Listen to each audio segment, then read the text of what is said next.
As they say in hockey, let's do that hockey.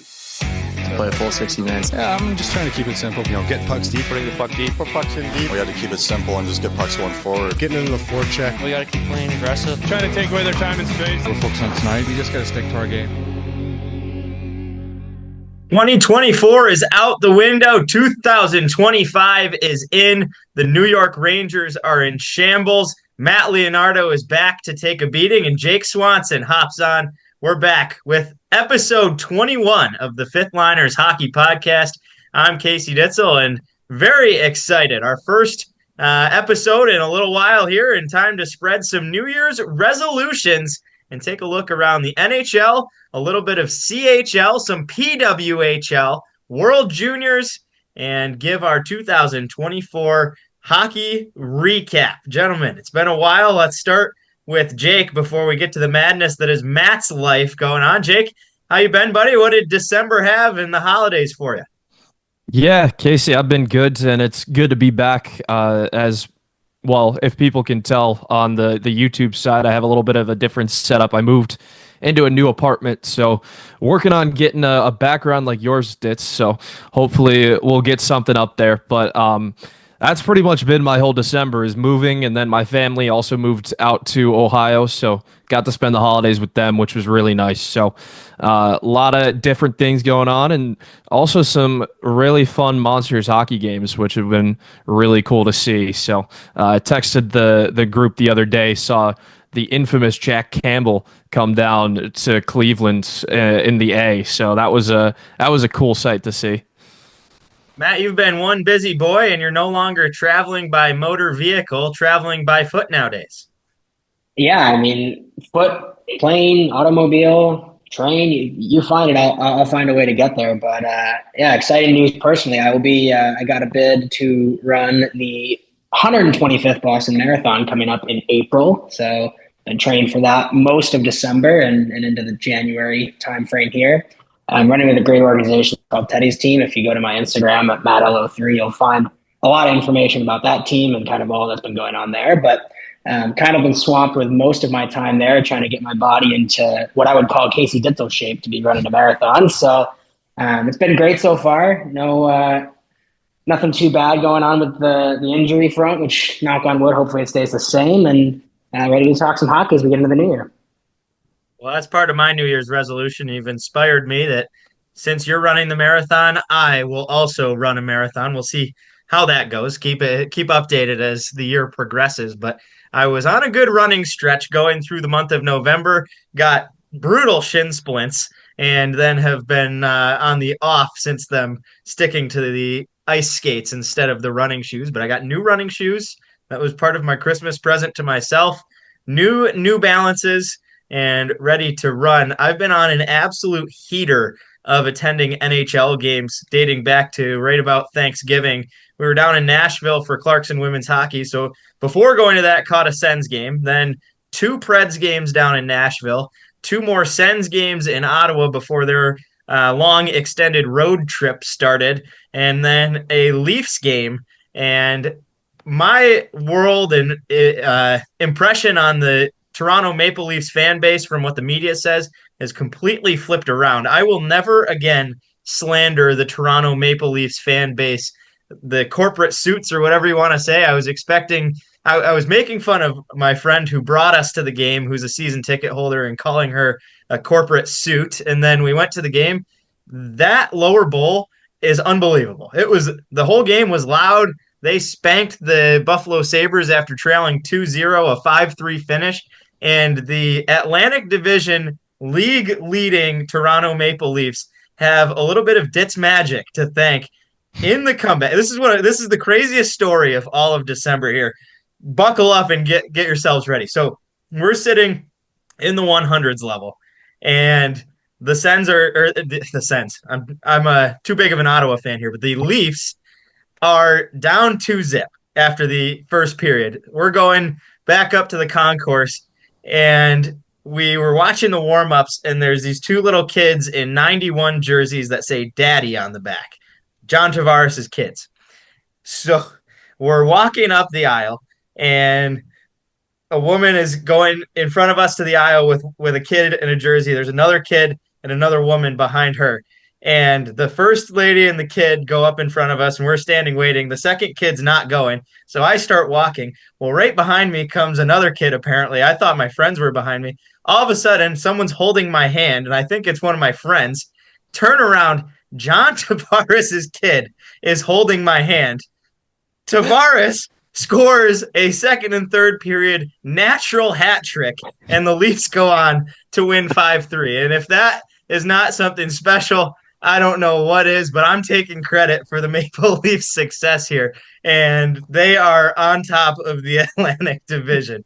And I mean, that might if I'm John Tavares' kids, I'm seeing your highlight tapes that you put up on Twitter and comparing that to their actual dad is actually absurd. But whatever magic you had in those hands that gave them to Tavares' kids that somehow got it to them by the second and third period, we're going to have to give credit. I don't know if you don't mind making the trip. I might pay for you to get a flight out to California and go find like Celebrini's parents or like Will Smith's parents and give them a little bit of magic too, if you could. That's right. And I'm sure everybody could use a piece of that. Well, the Leafs foiled our first section on the NHL news and headlines here as the Detroit Red Wings announced last Friday they were moving on from head coach Derek Lalonde, replacing him with Todd McClellan. Well, in the first game back from Christmas, the Toronto Maple Leafs still carrying the Ditz Magic, a 5-2 win in Detroit. But since then, the Red Wings, after the Christmas break, back-to-back wins, beating Washington and Pittsburgh. But the Red Wings 14th in the East, 7th in the Atlantic, and just 34 points through 37 games. And out of the triangle of Ottawa, Detroit, Montreal, Buffalo, who's going to end the long droughts there? Detroit was probably the favorite coming into the season. That has not gone to plan. And Matt, we'll start with you. Lalonde is out there. Does Detroit have any chance? You know, Casey, it's funny because this is the first time in 30 or 40 years that the Red Wings have made a coaching change midseason. It's very rare for that owner and that organization to do such a thing. And the fact that they're doing it says a lot about where Detroit is currently in terms of that locker room. I think it's going to be a huge 180 that McClellan's going to have to do in order to get those guys back motivated. But if you think about it, right, they're 6 points behind Ottawa, and there's a logjam of teams in between the two of them, right? You've got pretty much everyone still in the Metro that isn't a top three team there, as well as, you know, you mentioned Montreal. Buffalo is behind them, and I think we can all agree that Buffalo might stay behind them. But I think they've got some of the pieces to do it, right? They've got some of that top front talent. I talked about it at the beginning of the season. I'm a huge Red Wings believer. That roster is still something that had magic at the end of last year. But I think we're really starting to see what kind of glue David Perron was in that locker room and what he's been able to bring over to Ottawa now. But for me, I think for Detroit, it's going to be tough, right? There's a lot of teams in front of you.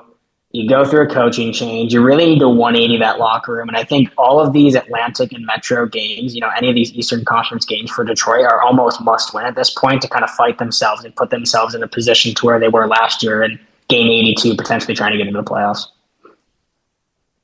Coming up, a pretty gettable schedule. They have the Winnipeg Jets on Saturday, but Thursday, the Blue Jackets. Then next week, the Senators, Blackhawks, Kraken, then Sharks. They have to play the Panthers and Lightning and Stars. But then after that, again, the Flyers and the Canadiens to close off January with the Lightning and Kings. So, Jake, when you look at that schedule, obviously the next 2 weeks, pretty important, and that coach bump is probably the last grasp at a potential future of the playoffs. And Patrick Kane's got to be gritting his teeth after re-signing there in Detroit. Yeah, and I think the biggest thing when you look at like these coaching changes at major sports levels is, in my eyes, it's never the sole reason that a team is doing poorly or could get turned around. And I think, like Matt was saying, they have pieces in that locker room that can make a playoff team, but they didn't like what they saw with their coach. They went to someone else, and now they're trying to get into the playoffs. And for me, I think it's a little bit just it's just tough.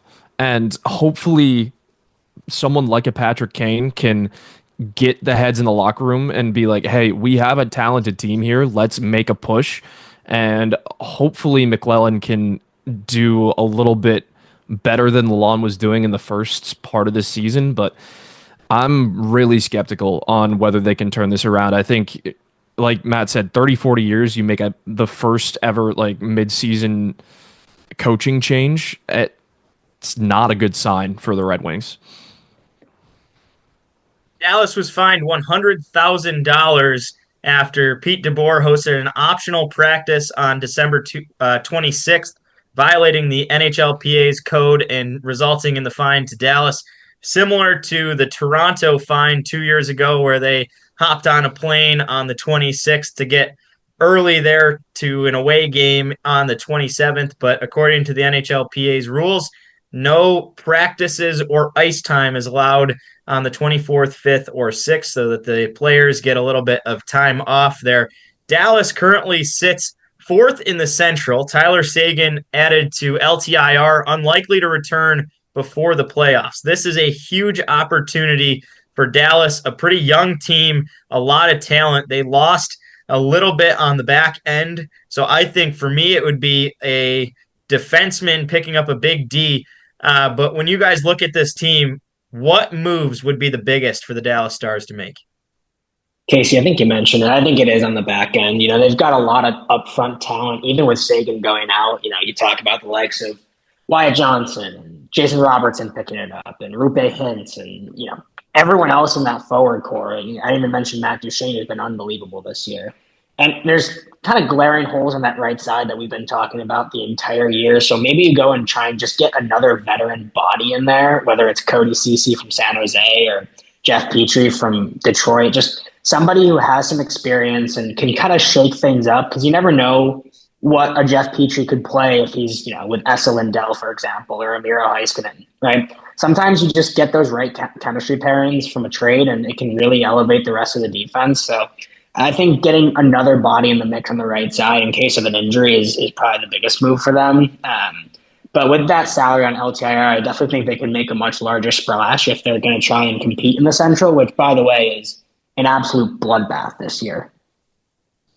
Yeah, I agree. I think the defense move seems to be what everyone's leaning towards, but don't count out like a forward move just to boost it up before the playoffs or before the deadline, because we saw what happened to Tyler Seguin. What's to say it doesn't happen to someone like Jason Robertson, like to a Rupe Hintz?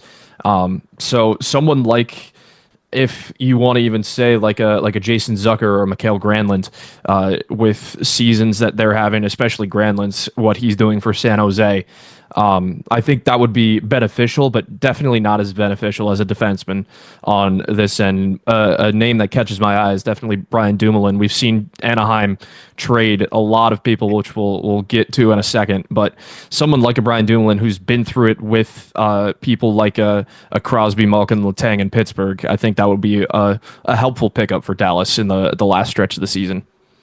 Dallas currently sitting in a wild card spot, fourth in the conference, and they trail the Colorado Avalanche by 1 point, the Minnesota Wild by 5, and the Winnipeg Jets leading the Central by 10. Jason Robertson and Rupe Hintz have been pretty big disappointments, but Matt, as you mentioned there, Robertson starting to pick it up. And a lot of that, I would say, is attributed to the injury. He had surgery during the offseason. You can always expect a pretty slow start, but that Dallas Stars team, if they can get it clicking by the time they get to playoffs, that's going to be a scary wild card team if that's where they still sit. And honestly, looking at the standings, I would be surprised to see much change. I think the Avalanche get at least up to the 2 seed. I don't see them slowing down. Maybe the Stars catch the Wild trailing by 5 points, but Minnesota has looked very good. One team that does not look good at all, and I love to say that. It's too bad George isn't here to, I don't think he'd be backing his team up too much right now, but to at least give his takes, is the New York Rangers. New York is last place. That is dead last in the Metropolitan Division, and they're just about there in the East. 15th out of 16 teams in the Eastern Conference standings. They are 28th out of 32 in the NHL's overall league standings, and they were leading the division at the start of November. A monumental collapse there. They've sent Trouba out the door. They've sent Capo Caco out the door. Matt Rempe is currently suspended. So we'll get to each of those pieces. But first, the New York Rangers as a whole. The last time we recorded here, it was right around when Drury made the announcement that everybody was up for grabs, whether it's Chris Kreider, whether it was Trouba, who now has obviously been traded. Mika Zibanejad is on the hot seat right now as well. Looking back on that, was that the wrong move? And obviously it's shaken the locker room. Matt, if you want to start here, the Rangers and the crumbling fate that they may be out of the playoffs this year. I mean, people in New York just need to calm down. Like it spiraled so quickly in the span of 2 months, right? So from November to the end of December here, they went from first to last. And granted, that is ridiculously embarrassing, right? But you think about Edmonton's start to the season last year, October, November, and they were dead last in the entire league. The Rangers are, 5-6 points out of a playoff spot right now. They just got Shesterkin on IR, but you're still getting good goaltending from Jonathan Quick.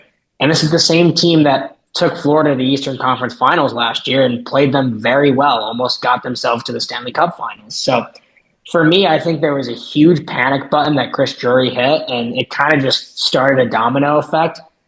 And I just don't feel like with your captain gone and players like Zibanejad and Panarin and Kreider not being those voices in the locker room that are going to bring guys up, you almost wonder, where do you go from here, right? Like, you don't completely sell the house, right? Like, what are you going to sell off? You've got a bunch of guys on long-term deals that are older, and it's kind of like your core there.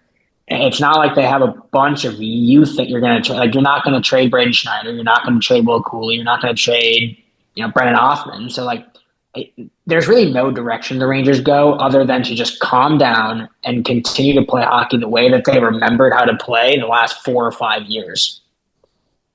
This is a team that's not more than 6 months removed from a President's Trophy, let's remember as well. They were Eastern Conference finalists, lost to the Stanley Cup champion, and now are completely spiraling downwards. And I have not been a fan of a single trade that they've made, and it's mind-boggling that a lot of Rangers fans feel that they won each of these. Let's start on the Trouba side. On December 8th, the New York Rangers traded their captain, Jacob Trouba, to the Anaheim Ducks for defenseman Urho Vakanainen and a 2025 fourth-round pick.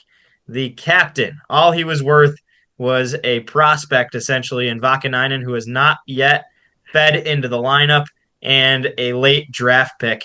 The Ducks send Cam Fowler out the door as Trouba comes in, but for New York, everybody wanted Trouba out. I really don't understand it. I guess, and I, to be fair, I don't watch too many Rangers games just because they're on blackout in our region here most of the time. But especially in the playoffs, I think he's been a spark to the success of the Rangers side. And I guess even with a bad first half, I still would not have been as trigger happy as the Rangers were to send him out. Casey, go ahead, Jake. I think I've said enough about it. I just need the Rangers to just settle the hell down, but go ahead, Jake. Yeah, and I was going to say, Matt, because honestly, when you look at those big markets like a New York or a Boston or an LA, these kinds of decisions just get amplified.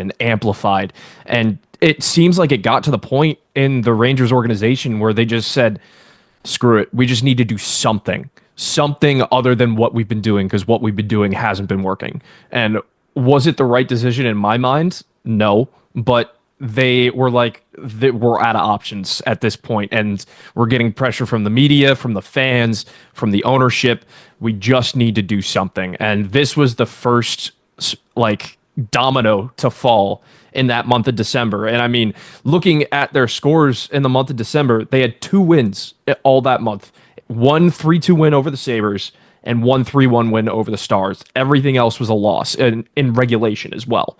So it's insane to me that you trade the guy that's supposed to be your locker room spark and the guy that you've trusted to get you to where you were last year. Again, President's Trophy winners, Eastern Conference Finals, games away from the Stanley Cup Finals. So as a Ducks fan, I was also very confused with why Anaheim would go and get a defender that's making $8 million a year when we know for a fact we're not going to be good for the next 2-3 years minimum. And this trade just made no sense to me other than the fact that New York just wanted to do something.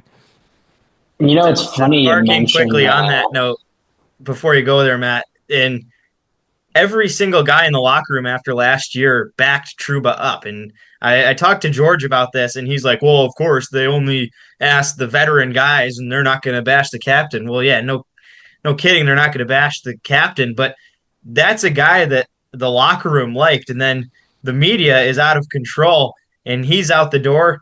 Now everybody else might be. Go ahead, Matt.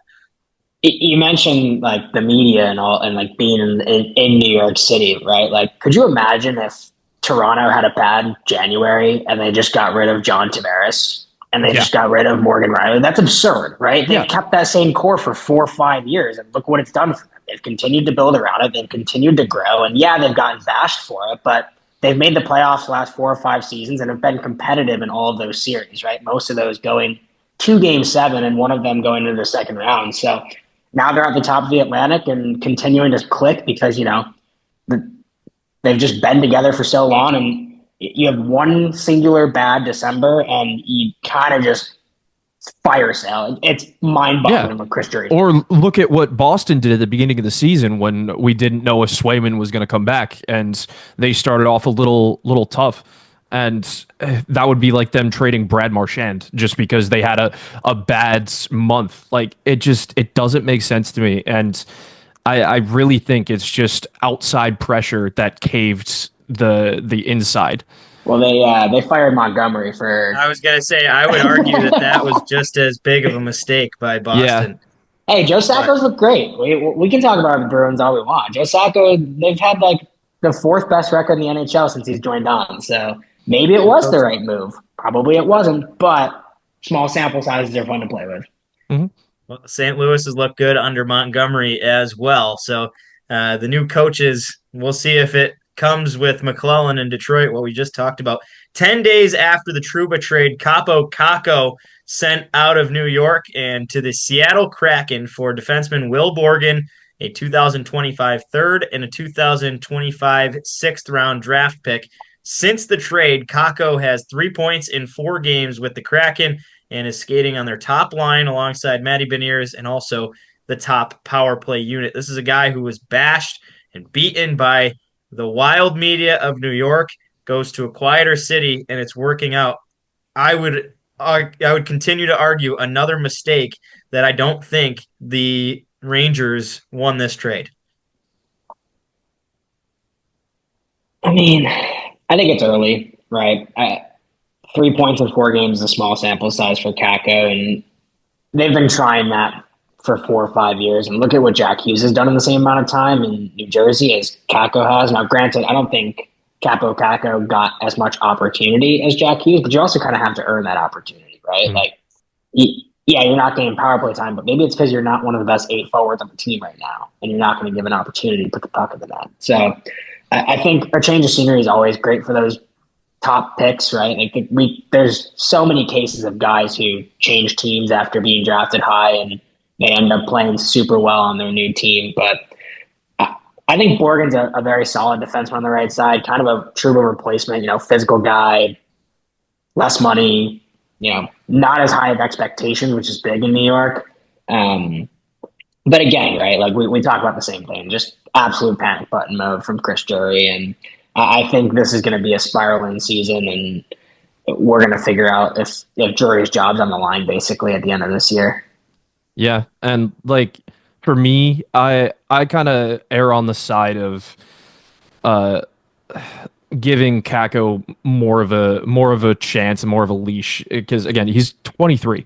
He's in hockey years that may be somewhat old for a young guy, but also he's got a good 7-8 years of prime hockey in him, at least in my opinion. And I think this is probably out of the moves that New York made, this one made more sense to me than the other ones, just because, again, they've tried him out. He doesn't fit with what New York wants to do, and Seattle has that core of young forwards that they're trying to push. So hopefully, like, it works out for him. But yeah, it still a little bit of a head scratcher to me because again, only 23. But I enjoy like the destination. I think Seattle was a good fit for him, and I hope that it continues to be a good fit for him.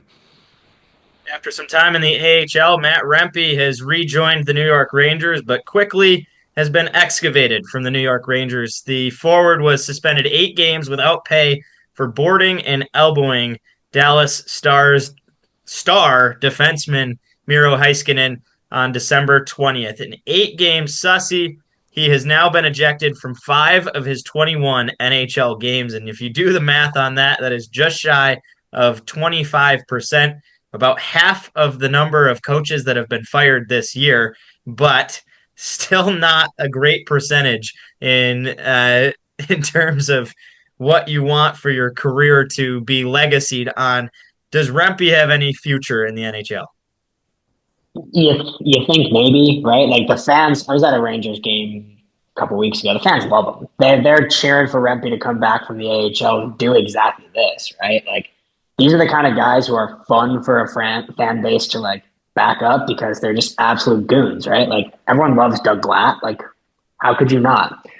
Many people would prefer to have the Doug Glatts on the team than the Xavier Laflammes, and that's why Capo Caco's in Seattle and Matt Rempe is still with the Rangers. But no, I think, you know, Ryan Reeves has carved out such a great career. And I think comparing skill-wise, I think Reeves definitely has him by a landslide on that sense. But there's been guys who have been able to sustain an NHL career just on being a pest. And especially when it comes to playoff time, like I feel like Matt Rempe's the kind of guy who you just don't want to have to play against, even if it's 8 minutes a night. Like just a pain in the ass to play against every single night in and night out, especially when bodies are beat up in the playoffs and you know you're about to take a massive shot every time you see him. There's a career there, but I don't know if it's as longevity as a standard NHL career might be. Yeah, To totally. argue one thing on what you just said with guys who've made careers off 8 minutes, he averaged in the playoffs under 5 minutes of ice time. So I would say that is not a benefit in playoffs for a success. Look at Florida. You need a fourth line that you can go out and throw, not 2 guys on the left and right and one guy that's going to be alternated. It's not college hockey where you have an extra skater where he'd be perfect for a college hockey role, but that's not. And even this season, he's had games where he's had under 3 minutes of ice time.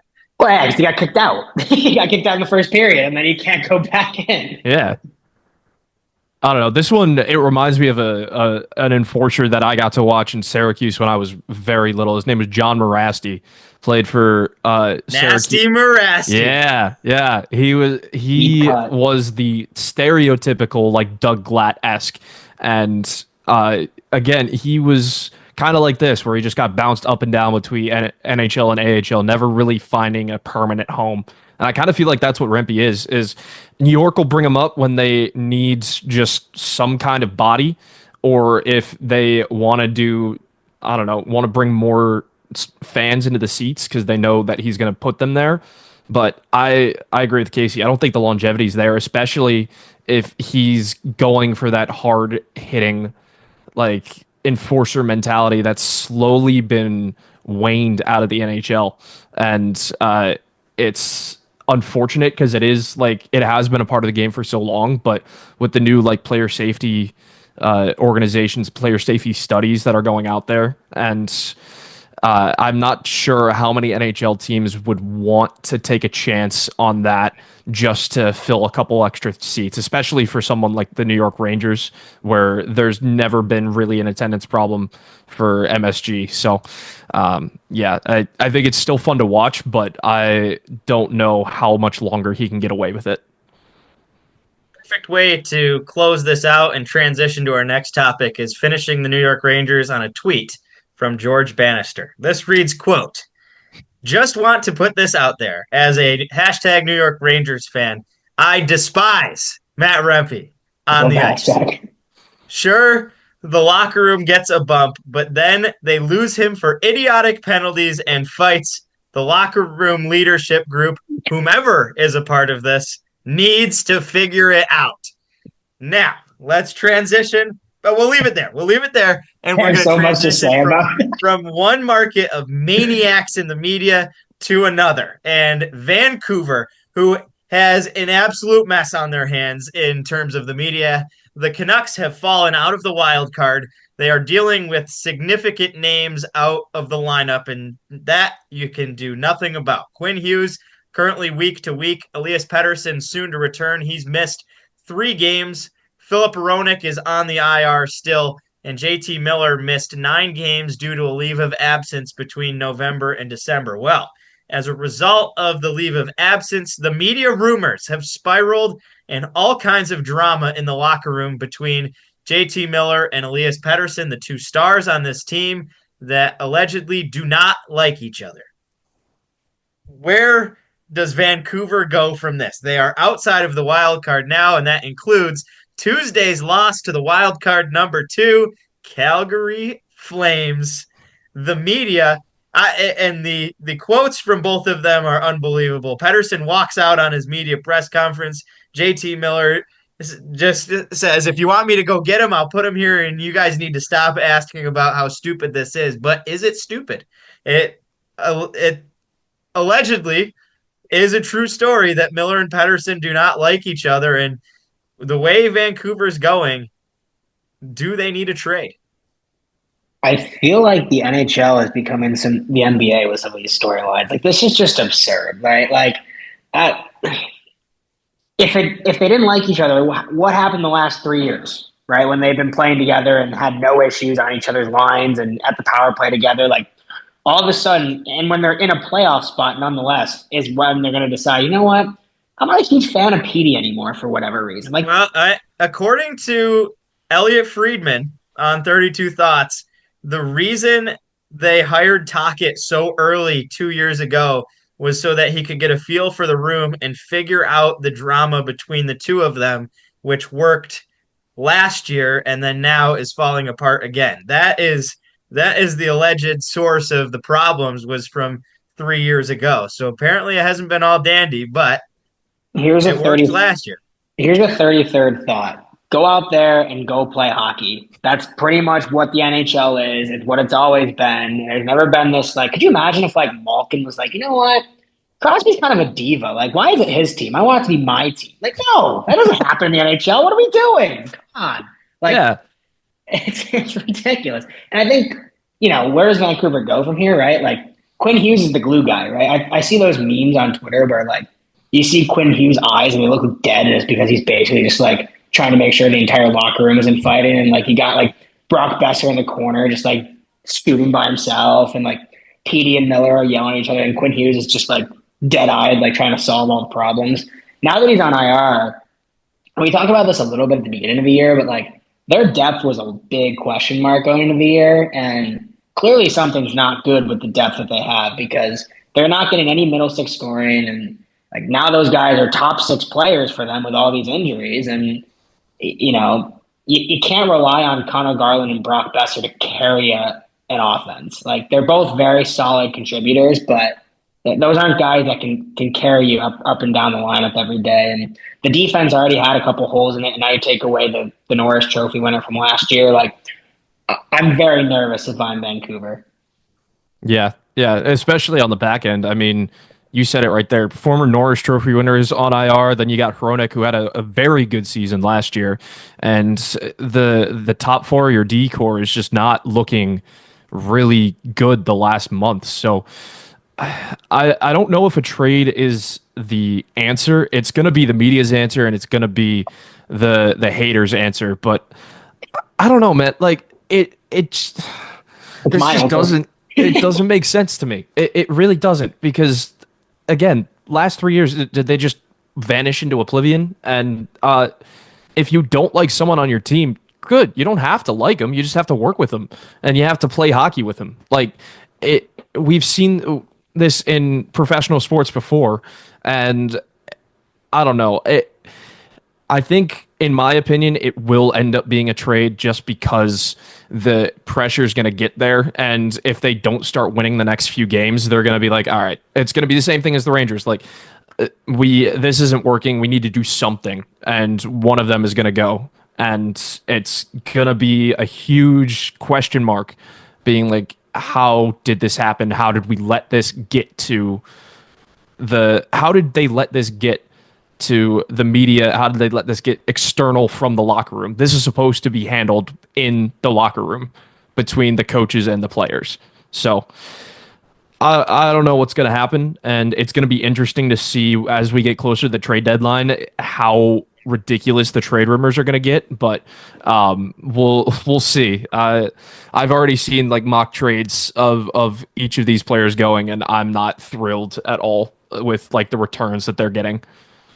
Just like the New York Rangers, $148.8 million that are tied up between these two players. And right here on the Fifth Liners Hockey Podcast, let's start some of that rumor speculation. If you had to choose to trade one of the two players, JT Miller or Elias Pettersson, as GM of the Vancouver Canucks, who is getting Das Boot and kicked out the door?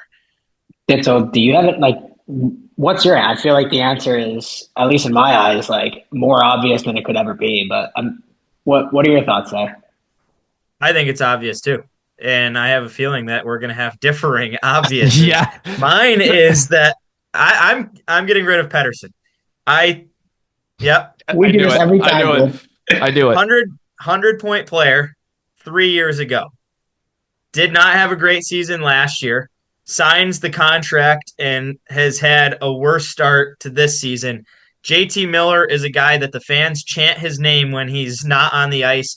He is a greaseball player. You need those. You need greasy, gritty guys that are going to get in the corners, win battles, win pucks, and free it up for your stars. And I'm not trading any of these guys unless I get a star back. But I think Pettersson is the softer of the two players, and I think Miller. The only argument against that for me would be that Miller's older. Pettersson's only 26 years old. Miller's in his 30s. Would be the only thing that would deter me from trading Miller. But apparently, it's obvious that Miller should go to you. Yeah, I'm going to take the guy who's 26 as opposed to somebody who's 33, 34 years old. That's the only reason? I'm going to take the guy who has a lot more upside on the offensive end and start to fill out the bottom six with guys who, like you mentioned, need to be that greasy kind of player. I'm going to trade the guy who's been traded to multiple different teams on being a locker room cancer when he got left out of New York and Tampa Bay. They love him there. They love him. The fans might love him, but do the players? I mean, PD doesn't like him, apparently. So, like, it'd be mind-boggling to me if they just signed Pettersson to that massive extension and then cut ties with him to keep JT Miller around. Saying it out loud is just preposterous. I'm going to give a hard thumbs down to your argument of offensive upside. The last 2 seasons plus the start of this season, Miller has more points. Yeah, but if JT points per game. Who is going to have more points from now until in 3 years from now? Between that three-year window, I would put my life savings on Elias Pettersson having more upside to get more points than JT Miller, based on age and based on track record. Jake, you're the tiebreaker. I just can't. I just can't sometimes. I love your opinion sometimes. Other times I'm just like, what is going on? I agree with Matt. It's the 26-year-old. It's obvious. Get out of here. It's the 26-year-old, man. And the other thing is, they already inked him to an extension. What's JT Miller going to want when he's done for like a 1-2 year deal, especially when the cap's going to be raised? Is he going to want like a 2 year, like $24 million deal? And if he's going to want that, how are you going to build around that core? Pettersson, you already know what he's going to cost for the next, I forget what his extension was, what, 5 years? Or longer than that. That was an 8-year. Was it an 8? Okay. So yeah, so you already factored into your budget what he's going to cost the next 8 years. And that's him and Quinn Hughes are like the two that and you can build around that. JT, you don't know what he's going to ask when the cap's going to be raised. And also, do you want to keep him around when there's younger options coming out of either the draft or in free agency that could be fill that role for him? So I agree, they're both awesome players, and I'd hate to see this tandem broken up because I do see what they could be, but it's just, man, Diz, you haven't played a lot of NHL GM mode, have you? Ooh, another perfect segue as we go from GMs who want to get rid of the old veterans and go to the newer wave. Buffalo, a team with no veterans. And look where they sit in the NHL standings. The Buffalo Sabres finally snapped their 13-game losing streak. That is a record, as Kevin Adams now has 3 coaches with 10-game losing streaks under his tenure. 3 straight wins, but a loss to Dallas on Tuesday night. The Sabres are the first team in NHL history to move from being in a wild card spot in Thanksgiving to dead last in the NHL by Christmas break. Kevin Adams blames it on the lack of palm trees and the state income tax in New York. Lindy Ruff says he has never been so confused on where to go with a group, and you might as well hire him to your Vancouver team in 10 years, Jake. What can Buffalo do from here? This is an age-old question. I feel like we've been asking, what can Buffalo do from here since like 2011, right? Like, yeah. And I think Snapstar podcast, actually, throwing it back to the preseason, I don't think anybody put Buffalo in the playoff picture, and way to go on us, because many of the big-time media who are making a lot more dollars to talk about professional hockey than we are were very high on the Buffalo Sabres, and we have 3 smart cookies sitting right here. Wow, impressive that we picked a team that's missed it the last 12 years to miss it for a 13th.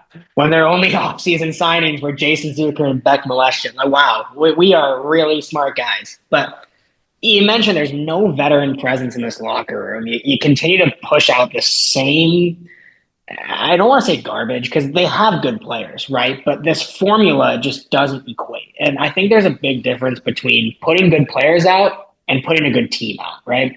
Kevin Adams can get as many prospects and blue chips as he wants, but until they prove that they're actually able to play together, once you traded Eichel, you lost all sort of future ability to kind of build a franchise in Buffalo, in my opinion, right? Like, you mentioned the high state income tax and the lack of palm trees, but look at what Josh Allen's done for the Bills, right? Like, you get a guy who can be the face of a franchise, and you're able to make what looks like nothing into something. And that's what Jack Eichel was. And the reason they kicked him out was because of the fact that he wanted to do a surgery on his own body. Like, just preposterous to me. Like, I don't know where you go from here, right? They've been asking this for 15, 20 years now. Like, if I knew the answer, they'd probably call me up, because clearly nobody else has known the answer to solve the Buffalo problem. But my God, man, I feel for it, right? There's Sabres fans who have just been, dreaming about the days when they had Ryan Miller. And even then it was like not amazing, but it was a little more competitive at that point. And it's just been downhill ever since. This goes to the major issue I had with the palm trees and income tax statement. And that was blown way out of proportion because they clipped what was a pretty thoughtful quote from Kevin Adams. But the whole thing he was saying is we need to make Buffalo a destination, and basically that people don't want to play in Buffalo because they're bad right now. But what he also compared it to was the Bills, and just what you're saying, like he said we need a Josh Allen, and I have a major issue with that, because I don't in the game of hockey, one player cannot make a team. McDavid cannot win a Stanley Cup without Draisaitl. And to that fact, I would say a defense behind them, because look at last year, their defense wasn't good enough. But let me ask you this, because I think there's a difference between like winning a Stanley Cup with a team and making it a destination. Does Connor Bedard make Chicago a much better destination than it was 2 years ago? Probably. Does Mac Celebrini make San Jose? Look at the offseason they had. They had one of the better off seasons of any team. Right. So if you bring in a Josh Allen of hockey, right? Bring him into Buffalo, you make it a little bit of a better destination, at least for a veteran to say, you know what, I'll give a couple years and try and mentor him and try and turn this team back from what it is, because there's somebody there that can actually go ahead and build a Stanley Cup franchise around. Like maybe Jack Eichel, but he did that in Vegas 6 years later, right? Like they need to. He's right. They need to find a Josh Allen, but you had one. You threw it away. Like they don't come like a dime a dozen.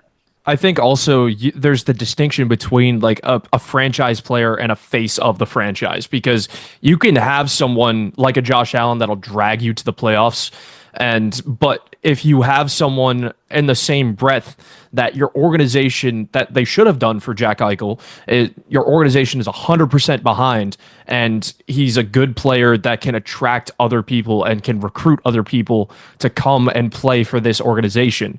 I think there's a distinct difference in the roles there. There can be a player that's both, but I think there can be two separate people as well. So I think like they have the makings of it in like a Tage Thompson, but I feel like Buffalo really hasn't given its support to a singular player since Eichel. And then they did what they did to him and traded him away, and they kind of lost a lot of credibility. But like, who do you give it to there, right? Like, yeah, does Tage Thompson move the needle for you? Does Owen Power move the needle for you, right? Like, nobody's really stepped into that role, and that's a hard role to step into, right? Like, you're not just going to. But it's a tough spot for Buffalo. That's also the problem with the very liberal use of the 8x8 deal. I would say Owen Power didn't get any more valuable if you signed him to a 2-year bridge contract at $2 million last year. He's not making more than $8 million, signing him as a free agent this upcoming summer. And if I'm the Pagulas, I think you need a complete revamp, and maybe not during the season this year, but next year, I would say that's got to be the number one hot seat for a GM position. I don't think Lindy. We talked about it this summer. None of us really thought Lindy Ruff was the answer going into that, and it has not been the answer so far. And they no longer have Jack Eichel, but Vegas does. Vegas is 10-1 in the month of December. Now they are at the top of the Pacific with 53 points, and this team just seems like they will never be bad, as they have been a perennial threat just about every single year since their existence. Jake, you can take this one. I'm a Sharks fan. I don't want to talk about how good Vegas is every year. It's year in and year out. They're just good, and now they have Hurdle too. It's depressing to watch. So I'll let you take the floor. Okay, yeah. I mean, Vegas. We all knew that they were going to be good this year, and I think it was just a question of, were they going to run the Pacific, or were they going to be just like in a good spot the whole year? And I think they're kind of teetering on the edge right now, and I like the production that they have so far. I hope that for their sake, that it continues into the second half of the season, because I think in recent years we've seen a couple of teams get to the second half and just kind of run out of gas. But I think with what they've done in the past, I think they're a solid lock to at least make some noise in the playoffs. I still am not confident that this is like a Western Conference Finals team.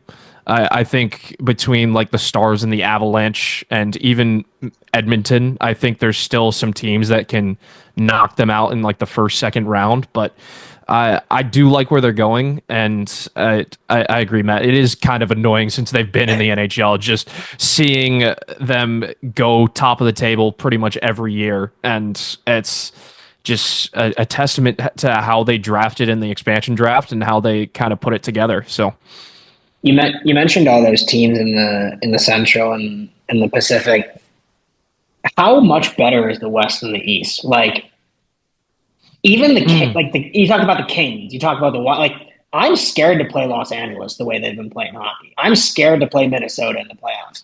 Yeah. I'm not that scared to play a beaten down Florida team as much. I'm not as scared to play Washington at top of the Metro, right? Like and you look at the teams that are below them, right? Like New Jersey, Carolina, yeah, like good teams, don't get me wrong, but like I would much rather play a Carolina and a New Jersey in the playoffs as opposed to having to run through any of the 4 teams in the South. Like I am super scared of the Western. I think it's think about where Tampa sits right now, and if the playoffs start today, Tampa plays Washington in the first round, and then the winner of New Jersey, Carolina to get to the conference final.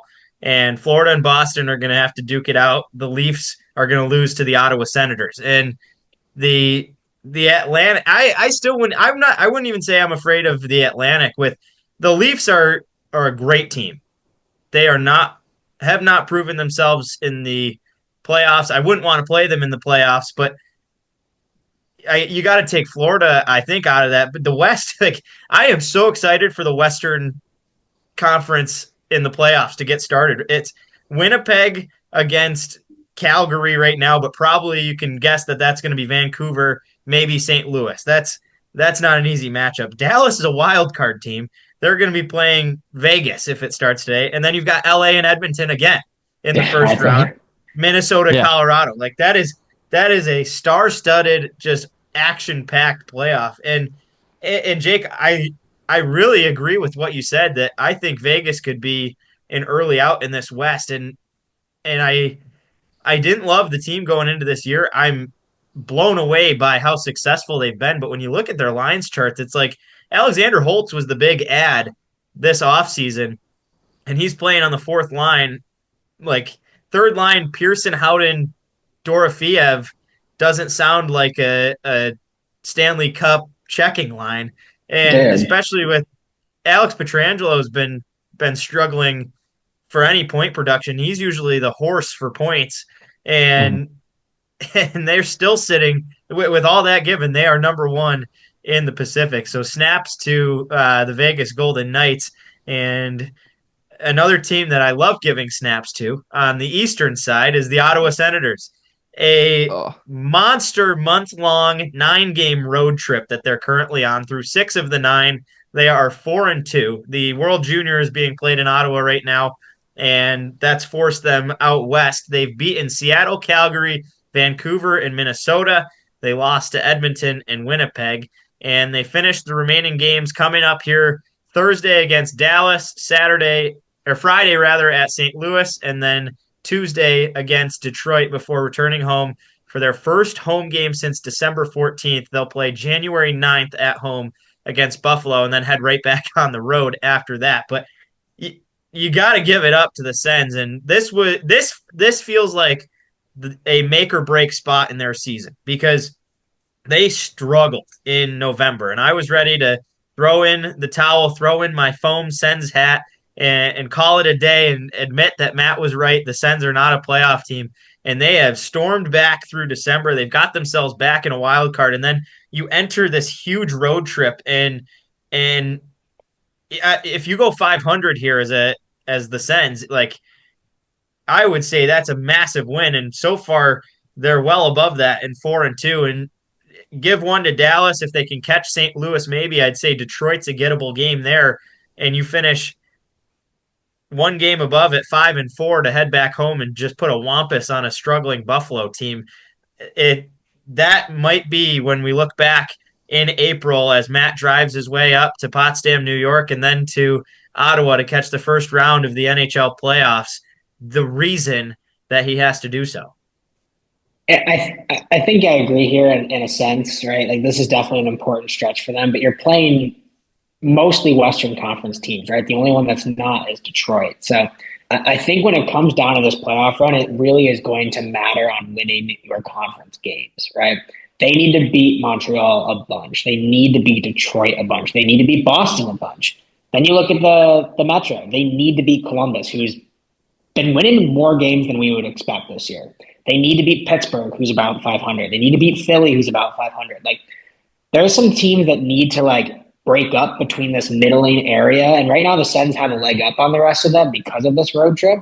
But if they come back home and they aren't if they have a November-esque season against these Atlantic and Metro teams, they're going to get caught up way quicker than we expect. So I agree in the sense that I think, yes, going on the road and beating these really good teams is great morale boost. It's great to get 2 points on the board whenever you can. But I think the more important stretch is really going to be when they're playing those interdivision and interconference games and really differentiating themselves so that they can put some space between them and that pile of teams that's still fighting for that last wildcard spot. Yeah, and I totally agree with that take. I mean, it's just so emphatic that they have to win these conference games, and I feel like, especially we were talking about East versus West, there's a lot of teams in this wild card race that could jump up with just a good stretch of games, and I think, like you said, like Columbus is a contender there. Tampa's still got that top wild card, and I mean, it's very much a logjam. I think there's, let's see, 1, 2, 3. There's 4 teams that are at 500. It's Pittsburgh, Columbus, Philly, and Montreal, and all of them can go on a run.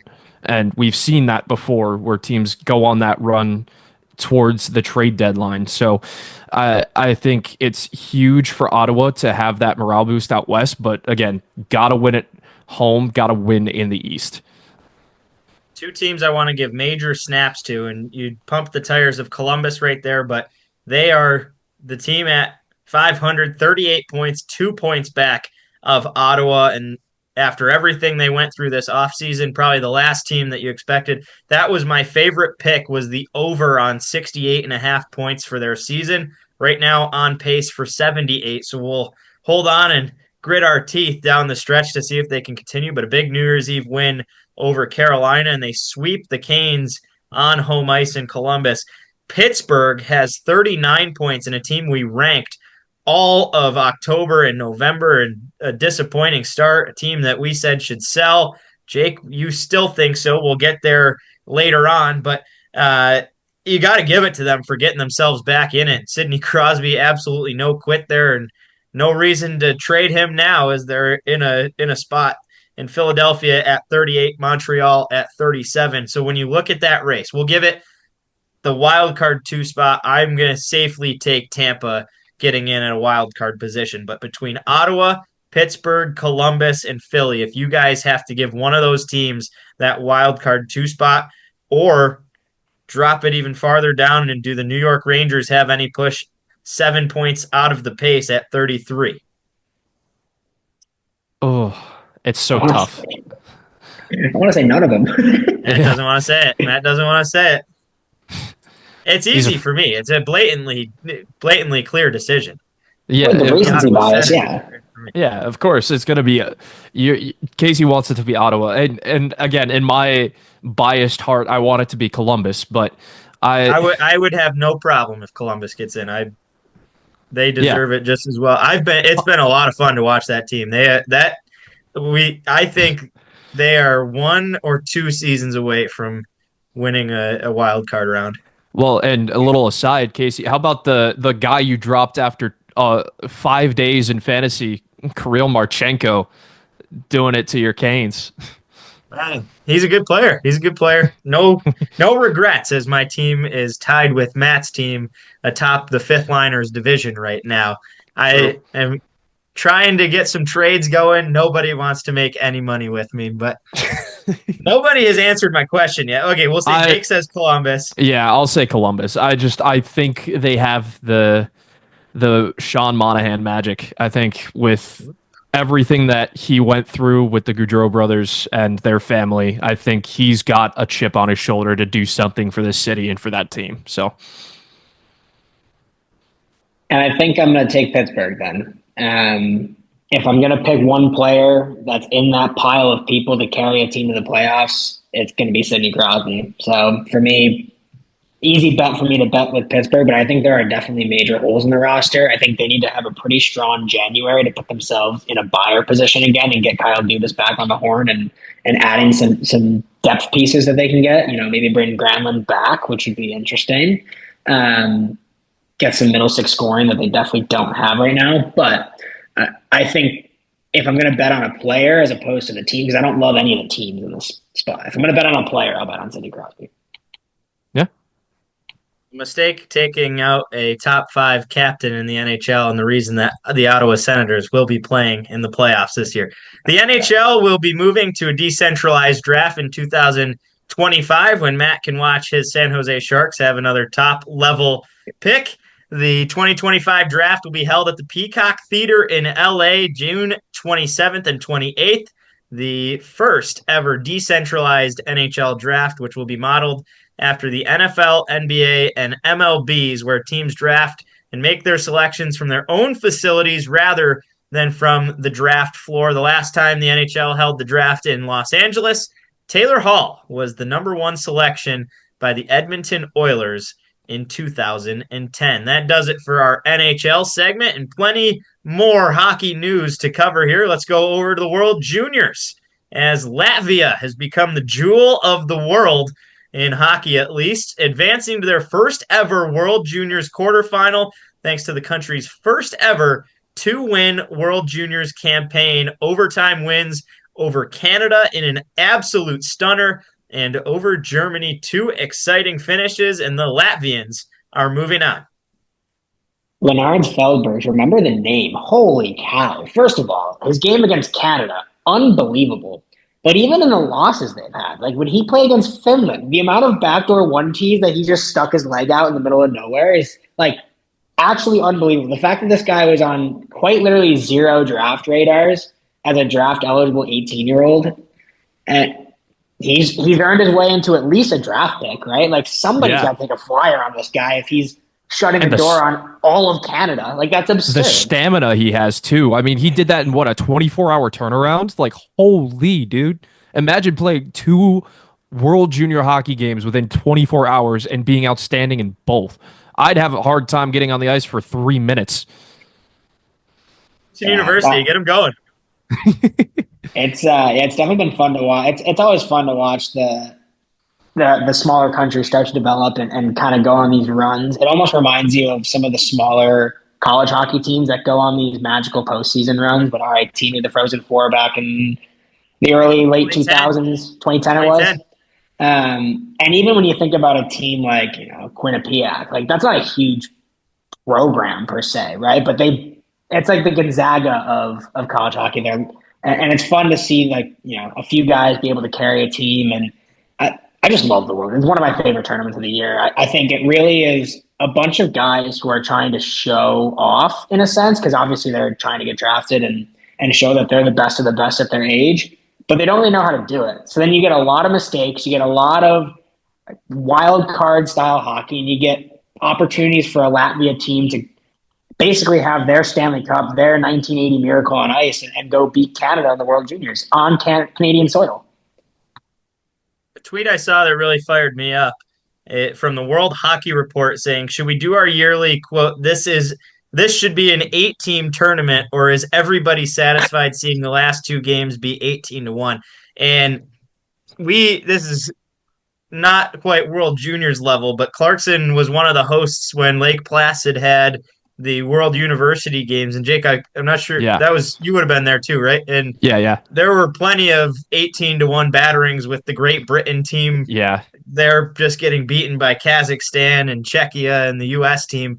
And I was lucky to be one of the reporters helping out and volunteering and interviewing players afterwards. And the Great Britain team it's one of the most memorable experiences in my hockey career. Out of every team we talked to, Kazakhstan was one of they were beating up on teams, and those kids seemed miserable to be there. Or you have the U.S. kids are probably enjoying beating teams 18-1, and they were having a blast. But the Great Britain team, every single one of those kids, we talked to them after. I think it was 18-1 actually when it was above 15 goal performance that the USA beat them, and it might have even been a shutout, but they said it was the greatest honor of their lives to be able to come to the U.S. and play at the D1 facilities, and they don't have nice rinks where they come from. And the opportunity for any of these smaller countries, for these kids, even if they're getting beat 18-1, is the honor of their lives to be playing on national TV, to be playing in the Ottawa Senators arena. And I think that's something that needs to be highlighted as everybody like rushes to kick these small teams out. It's still a big deal for a lot of people that aren't winning the tournament. Just because you don't have any chance of coming home with a medal doesn't mean that your heart's not coming home with a medal. Last night, New Year's Eve, the U.S. and Canada, a 4-1 USA victory. And Cole Iserman with an all-time taunt. The Americans solidify the number 1 seed in Group A and kick the nuts of the Canadians down to the number 3 spot. Freebird might be the all-time greatest goal song in USA hockey history, and I think that needs to stay every year out. But the Americans will be the top seed as they chase, hopefully, the first ever American back-to-back World Juniors win. And guys, that was a pretty dominant victory there, and I'd say they are certainly one of the favorites going forward.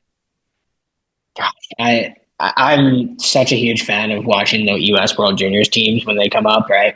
The first one I ended up watching was the outdoor game in Buffalo when they had Adam Fox and Brady Tkachuk in the Bills jerseys that were skating out there. And like ever since then, it fires me the hell up every Christmas to like December 26th comes around. I usually cannot get access to the NHL network for whatever reason. So then I'm trying to scramble on my laptop and give it like 15 viruses just to watch the US U20 team just put up digits. And it feels so good to beat Canada. Like it's the biggest hockey rivalry in sports, US versus Canada. It always has been. I think it always will be. And for me, like Cole Iserman, like legend now, right? Like that taunt, like unbelievable. You almost remember when like was it Lane Hudson last year who dropped the gloves against Sweden, and like you're like, this dude's like 5'8" and he's just chucking knucks like into guys with cages on. Like that's absurd. Like Yeah. guys just like playing for their country and just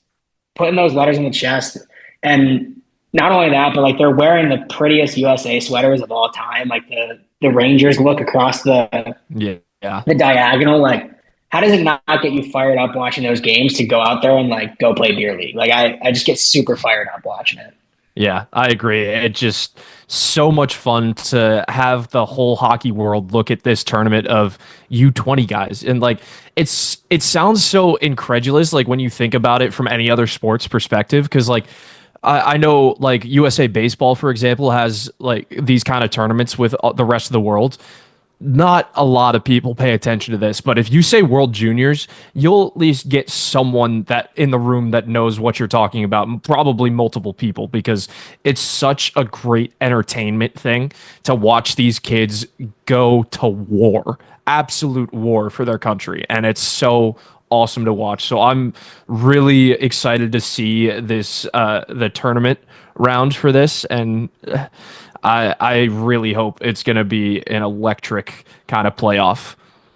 Cole Iserman's been a personal favorite for me ever since the development team came up to Potsdam last year, and he was our intermission guest. And he has been a star. I think the steal of the 2024 NHL draft by the Islanders that he dropped that far. I was thinking the Sabres should have grabbed him up near 10, and we'll see if that pays off, but certainly looking like a future NHL star. The group stages are set. So Group A results: USA number 1, Finland 2, Canada 3, Latvia 4, and Germany is knocked out. Group B: Sweden 1, Czechia 2, Slovakia 3, Switzerland 4, and Kazakhstan knocked out. So Kazakhstan and Germany will play a consolation game, but the bracket is set, and the semifinal matchups await the victors of Sweden versus Latvia, who will play the winner of USA versus Sweden. And the other semifinal will be the winners of Finland and Slovakia playing Czechia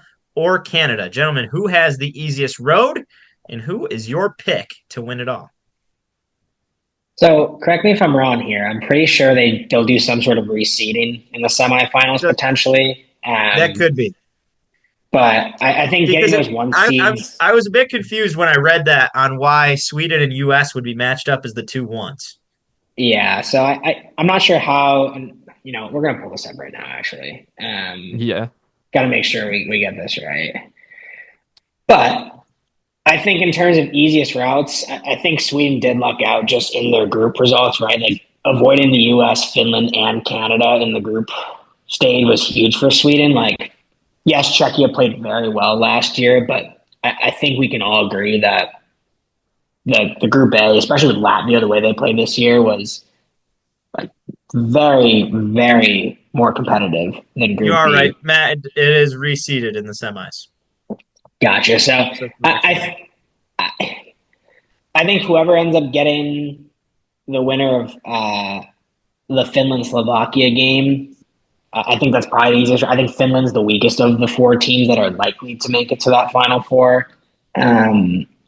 Just in a sense of, I think they don't have as much depth as they've had in the past, and I think their scoring hasn't really been at that high level against some of the weaker teams. I think they played some close games when they probably didn't need to. A little bit of question marks between the pipes as well. I think their goalies played well, but not amazing. I just think the talent on U.S., Sweden, and more than likely Canada is just going to overpower there. So in terms of the easiest route, whoever gets that Finland matchup, I would say, and I'm going to look like an idiot when Finland goes on and wins the whole damn thing, but I think that's probably the easiest route. But, I mean, how am I not picking the Americans to win this? They did have a bad loss, I believe, against Finland, who I've been just talking dirt about this entire time. But I think that team is going to be super motivated to repeat after last year with some of the guys that returned on the team. They're fairly healthy, knock on wood, I know Canada had a huge injury with Matthew Schaefer. But I think they're going to go back and repeat. I think they've got too much firepower up front with all those guys from BC and BU who I believe have had a point. At least one guy from BC or BU has had a point on every single goal that the Americans have scored this year, which is just absurd, right? And obviously a lot of it's coming from that top line of Perreault, Higgins, and Leonard, who've been playing with each other at BC all year. But even their depth squad, like Danny Nelson's looked unbelievable this year. You mentioned Cole Eiserman's looked really good this year. Trey Augustine's been a little shaky at times, but I think he really closed it down towards the end, and they have really good momentum going in. So a little bit of a homer bias, but I'm definitely taking the States to win it. Yeah, I mean, it's so hard not to, especially with how electric USA has looked. I really hope that Latvia makes a little bit of a Cinderella run and at least upsets Sweden in that first game. I think that would be absolutely awesome for them. But I think, yeah, I agree. I think I'm going to take US. I think Canada, though, might have a sneaky good route to the final, though, because they're kind of looked down on after that Latvia loss. And I think that they're going to have a little bit of a chip on their shoulder to show that, hey, we're on our soil. Like, we have to get through this and make the final for our country. So I think Canada's definitely going to come out firing. And I mean, their last game to look back at is the US-Canada game. So they're going to want to get back to that rematch. So, although I don't know how the reseeding works, if that would be like a semifinal matchup or if that would be a finals matchup, but we'll end up seeing. But yeah, I think it's either way, it's going to be a fun end to the tournament. And Carter George has been really good for Canada in between the pipes. I know he played against the U.S. and they gave up some goals, but all 4 of them coming on the power play, with one of them being an empty netter. So Carter George has looked really good for Canada. So I am nervous about that coming. Like, he's not an easy tender to score on. Mm-hmm. Is it wrong to say Czechia might have the easiest route? That yes, Canada in the top 4, I think Canada is the weakest offensively. In a quick tournament like this, offensive firepower is the reason that I think Canada is not going to make it to the gold medal game. That I don't see Czechia beating them, especially on home ice. Jake, as you mentioned, that team's definitely got a chip on their back, but I don't think they will get past either Sweden or the U.S. And Freebird will reign as the U.S. wins their first ever back-to-back World Juniors. We'll see if that one holds up. The championship matchup is Sunday night, and I think the U.S. is looking pretty good so far. CHL news, the Muskegon Lumberjacks and Youngstown Phantoms have been approved by the CHL to join the league and leave the USHL as soon as 2025-26. USA Hockey has to approve the transaction if they were to leave the USHL, and USA Hockey has indicated they will not approve the move. So something that we will continue to watch. Very interesting if they ended up vetoing that. That would probably be, I can't imagine they would win that in a court of law, but that would be a big lawsuit that would probably have to go to a Supreme Court level. So CHL news, and the CHL continues to stir up the hockey world. And Jake, the PWHL, your forte here on the show, they are back underway, and after a month of play, where does it stand? So right now, I've been watching some really fun PWHL games, and I think they're off to a very good start for their second season. A couple things I wanted to talk about includes the standings, some stats leaders, and then a couple of stories that I think are pretty relevant to what we were also talking about. So first of all, the standings. The Montreal Victoire in first place. They just took over first place this past week. So they're sitting pretty in first. Minnesota Frost in second. Ottawa Charge in third. The New York Sirens fourth. Toronto Scepters in fifth. And down at the bottom, the Boston Fleet. So a little bit of a tough start for Boston, but it's still very, very early in the season. So I could see them making a little bit of a comeback. So I think from my predictions, I think I had New York up a little bit higher, but pretty almost a round of, I think, where we were saying, Casey. And I think the biggest surprise right now is Toronto and Boston. Toronto, the points leader from last year, who absolutely dominated the regular season, now having a little bit of a struggle, just completed a trade, which we'll talk about. But yeah, Casey, a little bit of a slow start for Toronto and Boston, and I don't know how much you've gotten to see out of those two teams, but a lot of former Clarkson players on both teams that have kind of had a slow start. Yeah, I haven't watched too much of Toronto's play. I've been mostly following Minnesota, who's been a lot of fun, particularly because of the Clarkson connection. I'm headed up actually in a week to go up and see Ottawa play, which will be a lot of fun and see Markowski. Haven't seen her play live since she was in the green and gold, but the trade was particularly interesting, and some big namers there, Jake, in going both ways in Olympians on both sides between Toronto and Ottawa. Yeah, so we can talk about that to start, because I think it's the most recent for this. And so Jocelyn Larocque and Victoria Bach are going to Ottawa in exchange for Savannah Harmon and Haley Scamora. Very big trade, probably one of the biggest we've seen in the PWHL so far. And again, some very familiar names to us, including Savannah Harmon, who was a green and gold member for two of those national championships. And definitely an interesting one. It's a 1-for-1 trade on the forward defender end.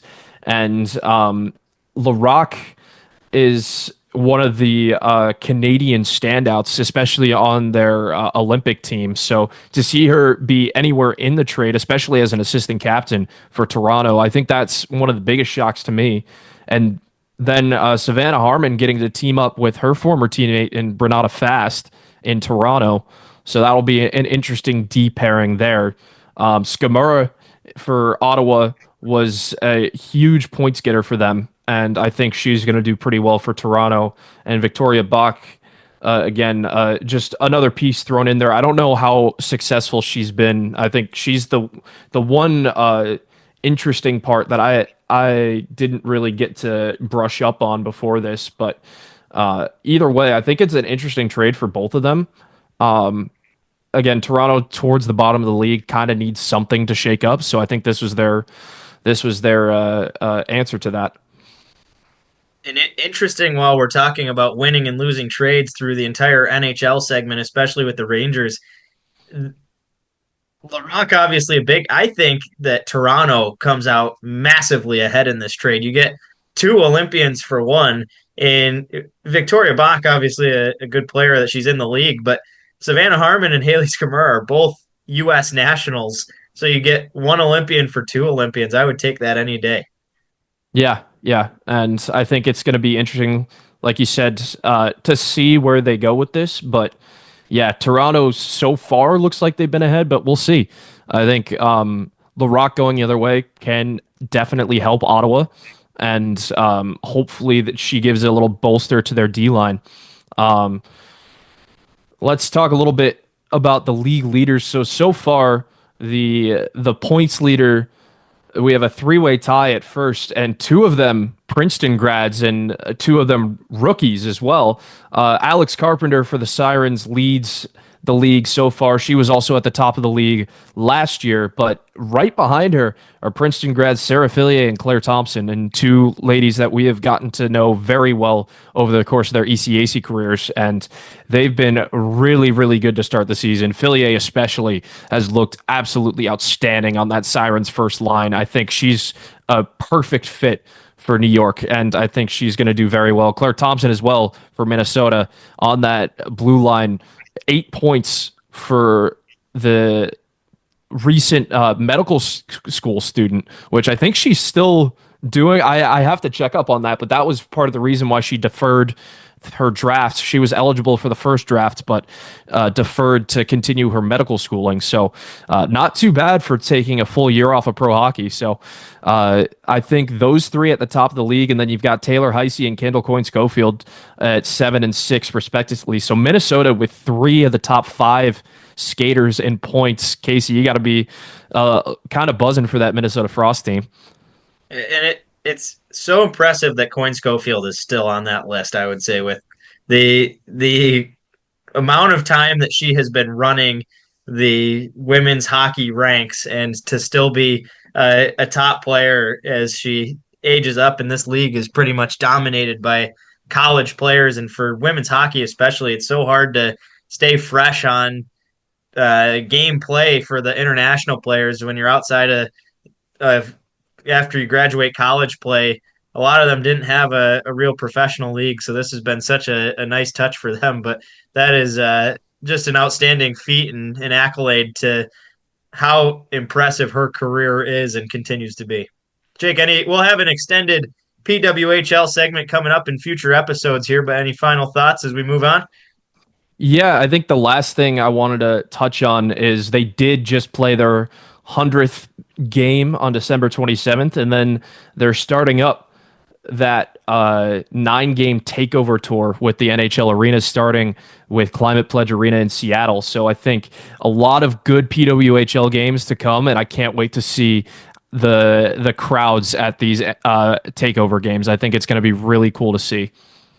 We'll have to continue to bring on some guests as that tour continues, and they have sellout crowds booked around the country, which is unbelievable to see for the women's game. In the spirit of the holidays, a few upcoming segments to close off this episode. We'll go with Naughty and Nice up next, a yearly recap, and then some New Year's resolutions to close it off. But gentlemen, if we were making the list of the big man, let's start with the naughty list. Each of us are going to pick a player and a team who have not made themselves in the way of getting presents in our minds. And let's start with players. Jake, you kick us off.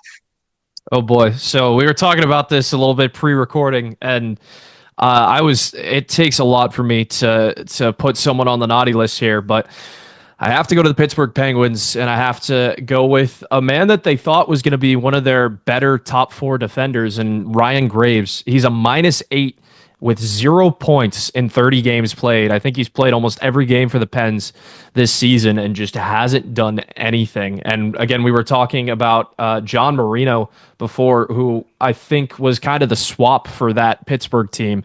And Marino, being hurt this entire season, still has more points than Ryan Graves in the last 2 seasons. So not a great look for the former New Jersey Devil, but hopefully he can turn it around, because he, again, besides, I think, Jack St. Ivany, he might be one of the youngest players on that blue line for Pittsburgh. Ryan Graves, the only of the 2 naughty list players that have not been kicked off the Ditsy's Dogs roster. Mine is Alexander Georgiev, and I got toasted for it the second I drafted him. Jake Ottinger was on the table, and I panicked, running out of time on the ticking clock, Alexander Georgiev was X'd from the team. He was re-added and then traded away from Colorado. The guy's career is in shambles, probably on his way to the AHL as Askarov takes his turn at the Sharks. But Alexander Georgiev, you got to kind of feel bad for the guy, but a nightmare start for the first half of the season for him. Maddie. Yeah, it's tough when you're a goalie and you're not stopping pucks. I mean, I think a Georgiev-Jack Campbell matchup in the AHL playoffs this year might be in store. But for me, I'm going to go Mika Zibanejad, somebody who's been a face of that New York Rangers franchise for 3 or 4 years now and has really made a name for himself on that team. He's a -22. He's a little over a half point a game, which is just not what we've typically seen from Zibanejad, who, typically is getting time playing with Chris Kreider on that first line and Lafreniere on the other side. And, Laffer's looked great and Kreider's had his ups and downs. And Zibanejad's been the one guy who, they moved him down to the fourth line at one point. They even benched him for an entire third period at one point, and they got 9 minutes of ice time. When this is a guy you're paying money to be your top line center. This is not what you want to see. And I think a lot of the struggles from the Rangers has stemmed from not just Zibanejad, but overall a lot of guys that are up top that are not playing to where they are last year. Because we mentioned it, right? It's the same team as last year for the most part. And the big difference is just the lack of production up top. And I think if they don't turn that around very quickly, it's going to be a rough season for the Rangers, which it already has been an absolute dumpster fire to begin with. But I think, and love Mika Zibanejad. Don't get me wrong. But I think if there's one guy that I'm going to have to point out on that Rangers team that really needs to step up his game, it's got to be Zibanejad. Teams not making it on the naughty list. I'll go first. It is the Buffalo Sabres. And I got to give a shout out to 4-year-old Casey Ditzel back in 2026 spring for not becoming a Buffalo Sabres fan. Just because I was an absolute tool. The reason I like the Carolina Hurricanes is because every one of my neighbors, shout out Brian Cardona, who has vowed, my neighbor who is a season ticket holder, he will not go to any more Buffalo Sabres games. He's boycotting the Buffalo Sabres and selling his tickets right now. And I did not have to live through that because I was such a piece of work as a 4-year-old. I was rooting against everybody else. And in the 2006 playoffs, everybody in my group of neighbors were cheering on the Buffalo Sabres. Who knocked them out? But the Carolina Hurricanes. They went on to win the Stanley Cup. I said, that's my team. Stuck it out through the 10-plus years. They didn't make the playoffs and now have gotten to cheer through it. And Buffalo is still not making the playoffs. But Buffalo is well upon the naughty list. A 13-game losing streak that I can't say I wasn't laughing a little bit. I think they need to tear it down again, get rid of the GM, get rid of the coach. It is a schneify show in Buffalo. They stink. Maddie, I'll let you take the next one. All right. Well, I don't want to foreshadow on our New York State sweep here, but we talked about how horrible the Rangers have been, and Casey just went on a tangent of how bad Buffalo's been. But let's talk about the Islanders. Yes, they've had some injuries. Matt Barzal has not played the full year. Noah Dobson's been in and out of the lineup. Adam Pelech has been in and out of the lineup. They've dealt with some injuries. Varlamov and Sorokin, both under 900 save percentage. Currently sitting 14, 17, and 7, which doesn't look as bad just because of the way the NHL does OT losses, but that's 24 losses in 38 games. It's the fourth most losses in the National Hockey League are the New York Islanders. The only teams that are worse are the Sharks, the Blackhawks, and the Predators. That's embarrassing, right? And the Ducks are above that? Wow. I think the Ducks have 21 or 22 losses because they've just got a bunch of regulation losses. Oh, my God. When you're losing more games than the Ducks and Jake Swanson doesn't even know that, that's a huge problem. Yeah. That's a huge issue.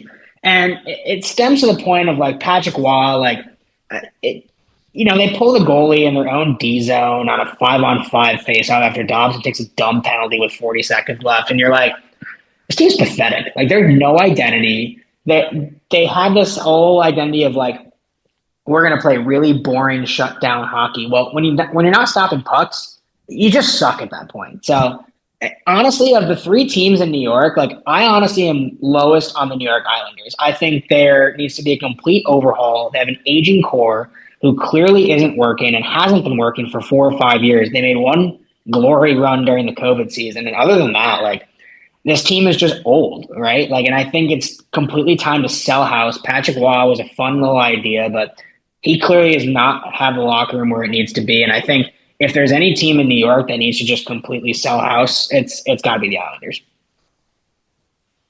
Yeah. That was a take and a half, Matty. I'll have a hard time following that, but what is up with New York hockey, man? Casey and I don't know, man.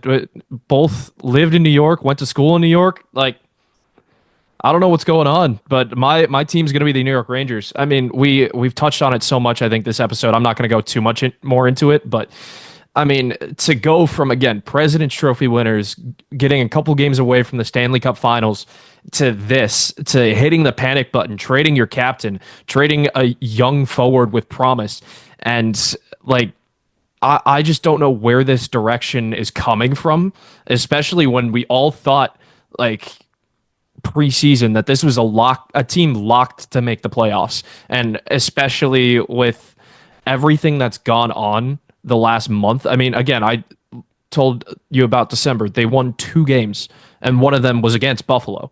So, like, I just don't know where this team is going, and I hope they can turn it around, but it's going to be a very tough road for them if they can't get point production from their top lines. Well, the good news is when 3 New York State general manager jobs come out after I've called for Adams Head, Matt says Lou Lamoriello needs to go, and Jake wants Drury out. We've got 3 adequated people, and I'm going to send this episode right to the league office. At least one of the 3 of us who is smart enough not to trade JT Miller will be hot for hire in one of those markets upcoming. I'm going to give another shout out and a secondary team. I thought it was low-hanging fruit. Nobody took it. The Nashville Predators, come on. Like, they're beyond. I don't even think you could put them on the naughty list because they're just not on a list. Shot and dead right now. They are oh my goodness. How you go out and you spend the most money in free agency just to finish dead last at Christmas. That's all we need to say. They are naughty, and they haven't even made it on the list. They're so naughty. Let's give out some props. Time for the nice list. And my player to kick it off is currently a member of the Dogs as of this week. I can't believe he did not get picked up, but this might be my league winner off the waiver wire, as my team has been struggling mightily in the right wing department after I traded my draft day league winner, Mark Stone, to my girlfriend. Gabe Vilardi has picked up the slack, 18 points in the last 13 games since December 1st, and a majority of those coming on goals since I've picked him up, goals in 3 straight games and 4 goals over that span. The guy is high and mighty on Casey Ditzel's nice list. And I love Vilardi. I've always loved the way he plays, and he always brings a spark when he's healthy. He's had some injury issues the past couple of years, but I feel like I'm always super high on Gabe Vilardi, and he continues to impress. For me, I want to talk about a guy who's 3rd overall draft pick, 7 or 8 years ago now, and has bounced around a little bit, not being able to find his way. And for a while, we were like, oh, his brother might be the better of the two with the way he was playing with the Islanders and the Rangers, and now he's in Anaheim. And his brother now, Dylan Strome, leads the Capitals, who are first in the Metro Division in points. He's got 40 points, 37 games. Half the year he hasn't been playing with Ove. He's still putting up over a point per game. You just love to see it because he's just been on the grind for years, right? And he's been criticized everywhere he went because he was never either as good as his brother or he was never the 3rd overall pick mentality. And now he's over a point per game, and he's playing a great 2-way game. He's playing top 6 minutes, and that team looks electric. Like, the Capitals, crazy enough, like, they look really good. And do I think they're going to be able to sustain what they're doing? Probably not. No, I don't think Alexi Protas is a point per game guy. I don't think Taylor Radish on your 4th line is a half-point guy. But I do think that Dylan Strome has proven that no matter who's on his side, he's been able to produce at a very high rate, and he's living up to some of that 3rd overall hype. So for me, Dylan Strome is my number 1 guy on the nice list this year. Yeah, and for me, I'm gonna go down south to a team we haven't really talked about too much in recent episodes, but Tampa Bay Lightning's Nikita Kucherov. I don't know. I with all the stars in the league, I just don't hear his name brought up enough. And especially with Stamkos leaving Tampa Bay, now he's the number one guy down there with Jake Gensel. And Kucherov, he's almost 1.7 points per game rate. And I think he's doing things down there that honestly, for me, I didn't expect him to be this good after Stammer left, and he's proven me wrong, and I'm glad he is because it's fun to watch him and Gensel do their thing day in and day out. So I think he's going to be my pick for the nice list. Sticking with Gabe Vilardi and the teams on the nice list, I had Ottawa written down. That's too easy. Everyone knows Ottawa is number one on my nice list. And I would have put Carolina as well. I'm going to go away from the list of my favorite teams. Carolina, I think, has well overachieved on the expectations. But how about the Winnipeg Jets? And the Winnipeg Jets have made it clear they are very huge fans of the Fifth Liners Hockey Podcast and have vowed vengeance against me after I called them a boring team and a team that lacks offense. They are number one in goals scored in the NHL right now with 142. And doing some quick math, that is over 10 more than the next closest, at least in the West. And the Philadelphia, nope, that is 10 more than the next closest, being the Lightning with 134 goals scored. So they put a vendetta out there, and fortunately, Gabe Vilardi I've been catching a piece of, but Matt's probably enjoying Nikolai Ehlers a little bit on his team, as I opted not to take him and picked Patrick Kane, who is available on the waiver wire. I could also throw him on the naughty list. Vilardi and Winnipeg. Well done, gentlemen. You get some gifts for the holiday season. Yeah, and sticking with the northern cold theme with the holidays, Santa, his first stop's going to be down in Winnipeg, and then just down south of the Canadian border, we're going to Minnesota for a team that was still paying money to Zach Parise, who's retired, and Ryan Suter, who's been on two teams since he's been with the Wild. Getting paid by three teams right now. Minnesota's got 50 points, 38 games, 23, 11, and 4, maybe? Something like that? That math add up? Maybe. Anyhow, Minnesota's got 50 points, 38 games. They're paying two players with dead cap salary, and they've had injuries all year. We saw the very unfortunate injury to Matt Zuccarello early on in the year, and then Spurgeon just went out of the lineup. Kaprizov's been out of the lineup for a few games here and there. They continue to just prove that they've got guys who just play solid hockey together. I think chemistry is the big reason why I feel like Minnesota's been so good this year, and I think they're a kind of team that plays a playoff-style hockey as well. So for me, if I'm thinking of a team that I think is going to make a sneaky run this year, if you can get the goaltending from Philip Gustafson that you've been getting, as well as having the shoulder to lean on with a veteran like Marc-Andre Fleury, Minnesota's on my nice list as my number one team right now for teams that I'd be super scared to play in the playoffs.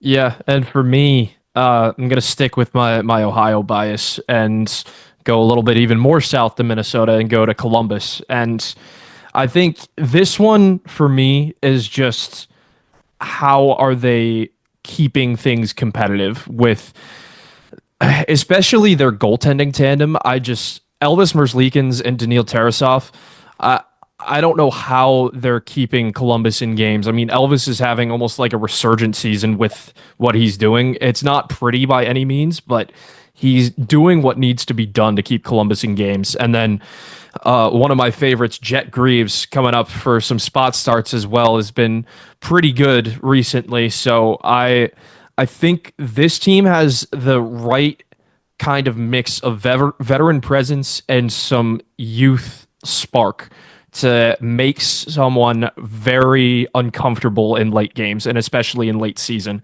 because I think this is a team again, that could challenge for that second wild card and maybe even end someone else's season towards the end of the season. So very impressed with how Columbus has looked, and hopefully they can keep doing it.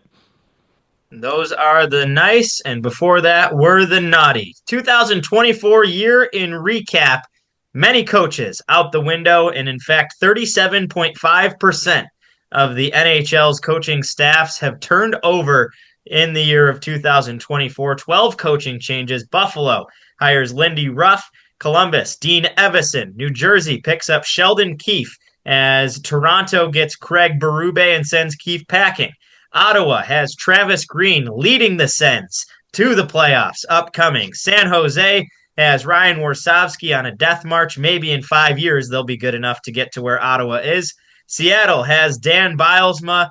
Winnipeg has Scott Arniel. During the season, Boston gets Joe Sacco and sends Jim Montgomery to St. Louis. 5 days later, Chicago gets Anders Sorensen. And just days ago, Detroit has picked up Todd McClellan. Just 4 coaches in the NHL have a tenure that lasts longer than 18 months. How about that? John Cooper, 11 years with the Tampa Bay Lightning. Mike Sullivan, 9 years with the Pittsburgh Penguins. Jared Bednar, 8 years with the Colorado Avalanche. And Rod Brindamore is in year 6 in Carolina. Nobody else has eclipsed more than 2 years of coaching tenure, and that is a bit disgusting if you're in the job market for coaching jobs. Maybe somebody wants to hire one of the trio of us to come solve their season's woes. I think just about any of us could step behind the San Jose bench and get ourselves fired for not making the playoffs with that team. But gentlemen, when you look at the list of names on there of coaches who have been fired, coaches who have now been hired, which is the most jaunting in your brains? I think I talked about it when it happened, but Jim Montgomery leaving Boston after such a, 3 or 4 years that he was there, and the culture that he had built in Boston, and that team was, other than a slow start when their goaltender didn't play with them the entire preseason, like they were firing on all cylinders for 3 years, and with guys that you weren't expecting, right? Like, you're getting production out of the middle six from a lot of players that you weren't, like Pavel Zacha had a huge resurgence with them, and Morgan Geeky's been playing really well with them. Charlie Coyle had a great few years with Boston. And then you immediately hit the panic button and fire Jim Montgomery, and 5 days later he goes to St. Louis, and St. Louis looks great with him now. So I think for me, obviously the shocking one was when the Bruins cut ties with Montgomery.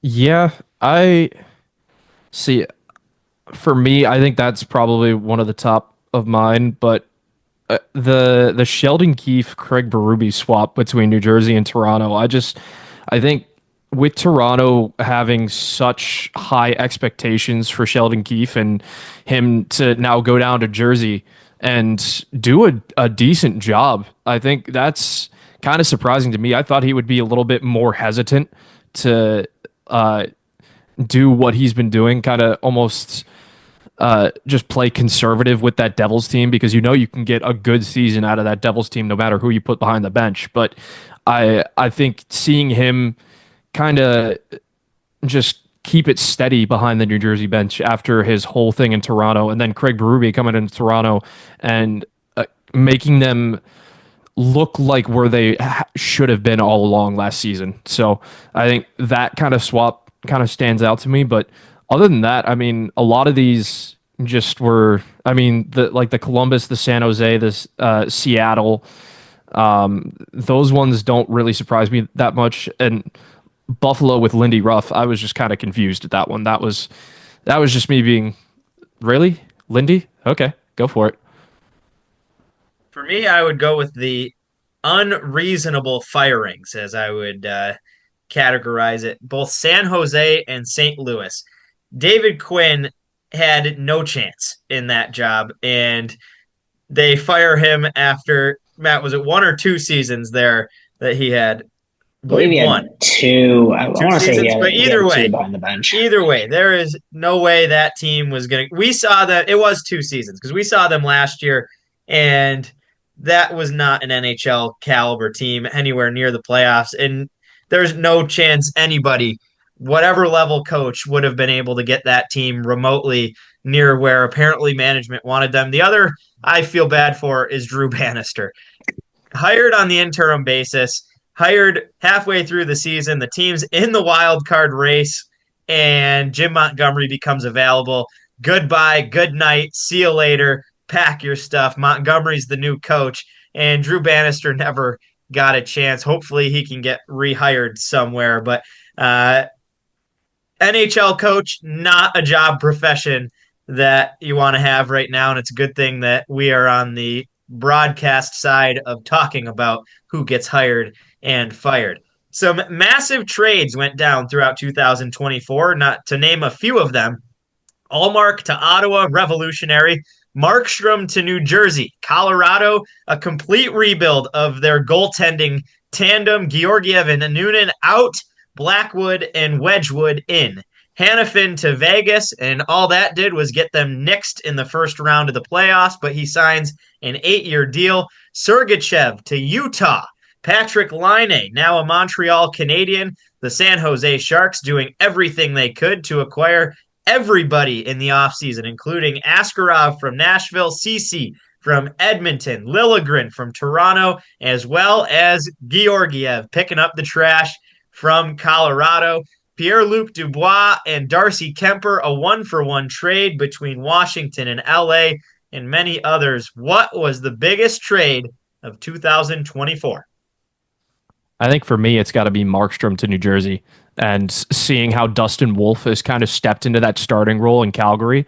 I think both teams came out on top for this trade, which is very rare, at least in the short term. I mean, Markstrom has looked pretty good in New Jersey, and I think both teams kind of came out with a good short-term product for both. And I'm hoping that Dustin Wolf can be that guy in Calgary. And I think that's kind of my pick for that one.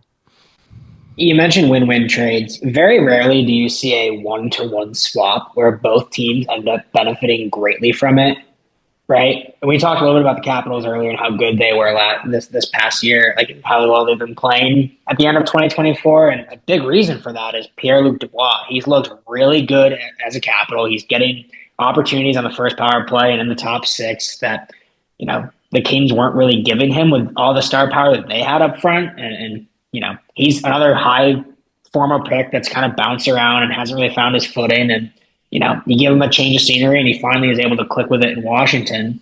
And in exchange, the Kings get their starting goaltender in Darcy Kemper, who's looked very solid for the Kings. Probably one of, if not his best versions of Darcy Kemper that we've seen in a while. And look at where both teams are. Capitals are first in the Metro. The Kings are second or third in the Pacific, and both are very scary, competitive teams going into the playoffs here. So for me, I think that 1-for-1 swap had a lot of people scratching heads on both ends of kind of what are we doing? But it's a perfect example of what a change of scenery can do for both players. I would second that one. A big trade, and you look at Pierre-Luc Dubois, who many had completely written off. He played for Bonus, who's a hard coach.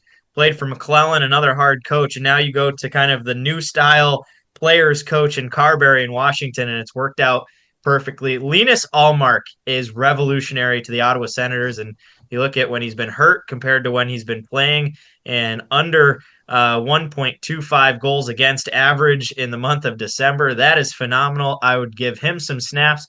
And how about Mikhail Sergachev to Utah? That's been a perfect fit. They get a little bit of veteran presence in there. JJ Moser, also another win-win trade, I would say, where Sergachev goes there. Moser's been a pretty good fit in Tampa Bay as well. How about free agency signings? It was a massive July 1st, a record-breaking amount of money spent by NHL general managers, and some big names going to new places wearing new jerseys. Stamkos, Marchessault, Brady Shea all become Nashville Predators just to sit last place in the NHL standings as we talk now.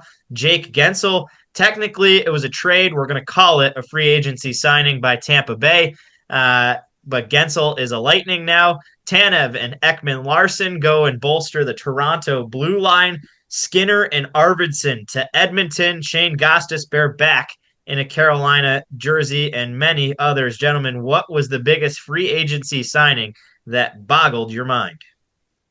Well, if we're talking about boggling our mind, honestly, I was surprised with what Toronto did on the blue line. I think they definitely needed to make upgrades, but I thought it was interesting getting Ekman Larson in there, which, again, sheltered minutes in Florida looked fairly solid, but you've got Morgan Riley to kind of play that role. Like, do you really need another guy on the left side to captain a power play when, they had at the time Timothy Liljegren, who was going to be that like number 2 power play quarterback, but looking at it now, I think, pieces fit so perfectly there where you have Ekman Larson in this sheltered role where he doesn't have to play a ton of minutes. He doesn't play every night even.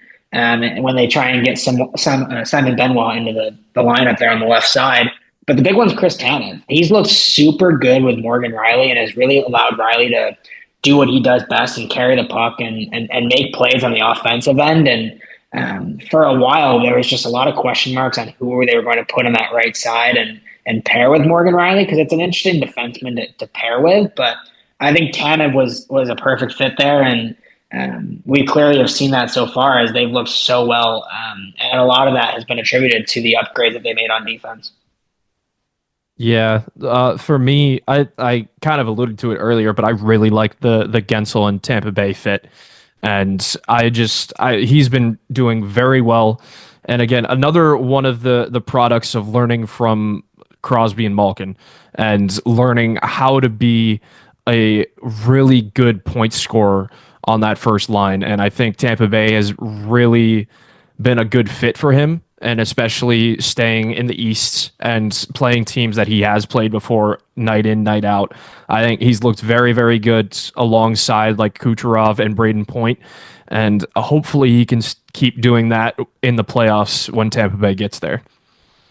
The biggest one for me was Jeff Skinner to Edmonton at $3 million, but hasn't necessarily panned out the way I was anticipating. Just 12 points in 36 games for him. But a guy I've been really impressed with and was excited to hear him come back was Shane Gostisbehere with Carolina. A great fit on the power play and a huge loss right now as he's out injured, but currently 27 points in the 35 games. And the guys that Carolina gave up, and specifically in Brady Shea, Gostisbehere has single-handedly picked up the slack between Pesce and Shea's combined points right now for the Devils and the Predators.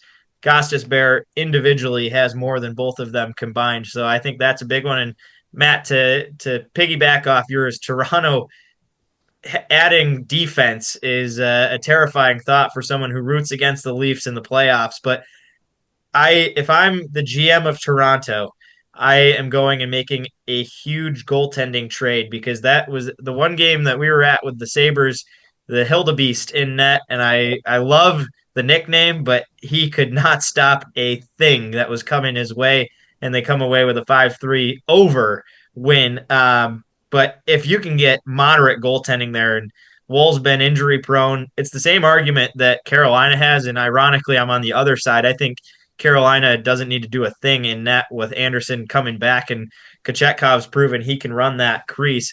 If Toronto goes out and gets a John Gibson, gets a number 1 top tier goaltender, maybe somebody who's coming up as a UFA so they can keep Wool in his progression, but make Wool the 1B backup for the rest of this year, Toronto is a Stanley Cup favorite, in my opinion. The biggest news probably in the hockey world, Utah, the hockey club, is in. Arizona is out. We'll see if hockey returns to the desert, but what a success that has been with Utah turning it around in the summer, making it a franchise place, and all of the successes that the players have had, the player personnel, the success on the ice that the team is having. Another team right there on the cusp of a wild card spot. It's been fun to watch the hockey club. Yeah, and they're like giving away, there's like $2 hot dogs and beers. They're giving away tickets at certain points. Like Ryan Smith is the fans owner. It's like there's a lot of owners in the league that are, family owned, old heads who run it like a business. And then there's Ryan Smith, who's on Twitter tweeting to fans and like bringing an interest to this to grow the game of hockey the way that, a modern 2025, crazy to say, 2025 NHL franchise should be run, right? Like get out there on social media. It's the easiest way to grow as quick as possible. And he's doing it at such a great rate. Like, I think the sky's the limit for Utah there. Yeah, Florida totally Panthers agree. sorry, go ahead, Jake. Oh no, I was just gonna say, Matt, totally agree, and kind of reminds me when you said fans owner, reminds me of Savannah Bananas in the baseball worlds, and kind of like what we need to see more of out of owners instead of the old billionaires who don't want to spend money to improve anything. The Florida Panthers are the Stanley Cup champions, and they reign in 2024. Gentlemen, my favorite part of 2024 is right here as we talk about it, the creation of this podcast, something that I've been extremely grateful for and certainly has upped the amount that I root for certain teams. Wouldn't have said I'm a diehard Senators fan without that. But how about some of your favorite podcast moments from the first 20 episodes? How about the 2024 recap? 20 episodes, 13 guests across the NHL, PWHL, international hockey, ECHL, and NCAA, and 36 hours of hockey content generated. I can go first here. The big thing was getting everyone on for the draft, right? Like watching the ups and downs of everyone in their draft board. And I don't want to call Casey's out a downs. specific individual because I would never do that. It doesn't make any sense to do. I'll call him out. But the Alexander Georgiev, if we're talking about disaster. downs, the team is sitting on top of the league right now still. Oh, you're tied with being cozy. It's a T in front of the top, but points forced is that tiebreaker, and I've got that one beat. Come on. Man, we're going to give regular season awards out. Actually, we're going to give a big sticker to Ditzy for winning the President's Trophy in our fantasy hockey league, which, by the way, he's still a game back of the what are we calling the other division? Just the outsiders. The outsiders? Yeah. All right. Yep. But no, I think the draft was a ton of fun. Had most, if not everyone, from the fifth liners side in that chat, and just seeing what everyone kind of thought of from a hockey perspective, because we all have very different opinions, obviously, in the hockey world, as you can tell by the way me and Ditzel talk every single week. It's just fun to watch and see kind of like what goes through the mind of us when we're like playing that GM mode. So that was a big one. And then obviously I absolutely love when Ditzel likes to think that I compare Brady Tkachuk's skill level to Matt Rempe, as we spoke about earlier. I think taking the proportions and blowing them out as far as possible is always a lot of fun. And the fact that I had Mr. Ditzel on my side this year was a huge win for the Leonardo camp. So excited for another year of hearing how Brady Tkachuk is the best player since Wayne Gretzky, and my takes are about as bad as Matt Rempe on the ice. So looking forward to another year. Oh man, couldn't have said it better myself, Matty, but I have to agree. The fantasy draft episode was just so much fun. And I mean, really before, like when Casey gave me the call, I didn't really know anyone too well. And now talking to Matt, talking to George, talking to Kojan, talking to Colin, like it's really fun to get to know other broadcast minds, other hockey minds, and especially that really came out during the fantasy draft. And I think it has to be, man, I wish we could do like the most clipped moment, like almost the Twitch, but the Ukko-Pekka Luukkonen accidental pick from George during that was just so funny. Yeah. Just the reaction, and then the reaction of all of us after that once we saw what happened. It was just so much fun. And then for me, the PWHL names and logos, once those were released, and Ditz and I hopped on to make our reactions, and oh my God, I don't think I've laughed as hard as I did when Ditz got on the mic and started bashing those names and logos. But I think it's just been really fun to get out and get back into hockey stuff for me, because after Clarkson Broadcasting, I never really had an opportunity to get my takes out there, and now Now everyone can hear how sometimes uninformed I can be on NHL, but really informed I can be on college hockey and PWHL. So Maybe the greatest gift I have ever received over this break. One of our loyal listeners on that topic, Jake, got me a Athens Rock Lobsters t-shirt. And all that came out of the PWHL. Shout out the Athens Rock Lobsters, the greatest name in professional hockey. For me, it was, I would say, being able to talk with Pierre Maguire was an unbelievable highlight, and the guy we all grew up watching, and having him sit down and just listen to the stories he told. The story about drafting Jaromir Jagr and him being told, you better hope that this is a good selection or it's going to be a short career for you. Think about how funny that is, and imagine if the Penguins didn't take Jaromir Jagr.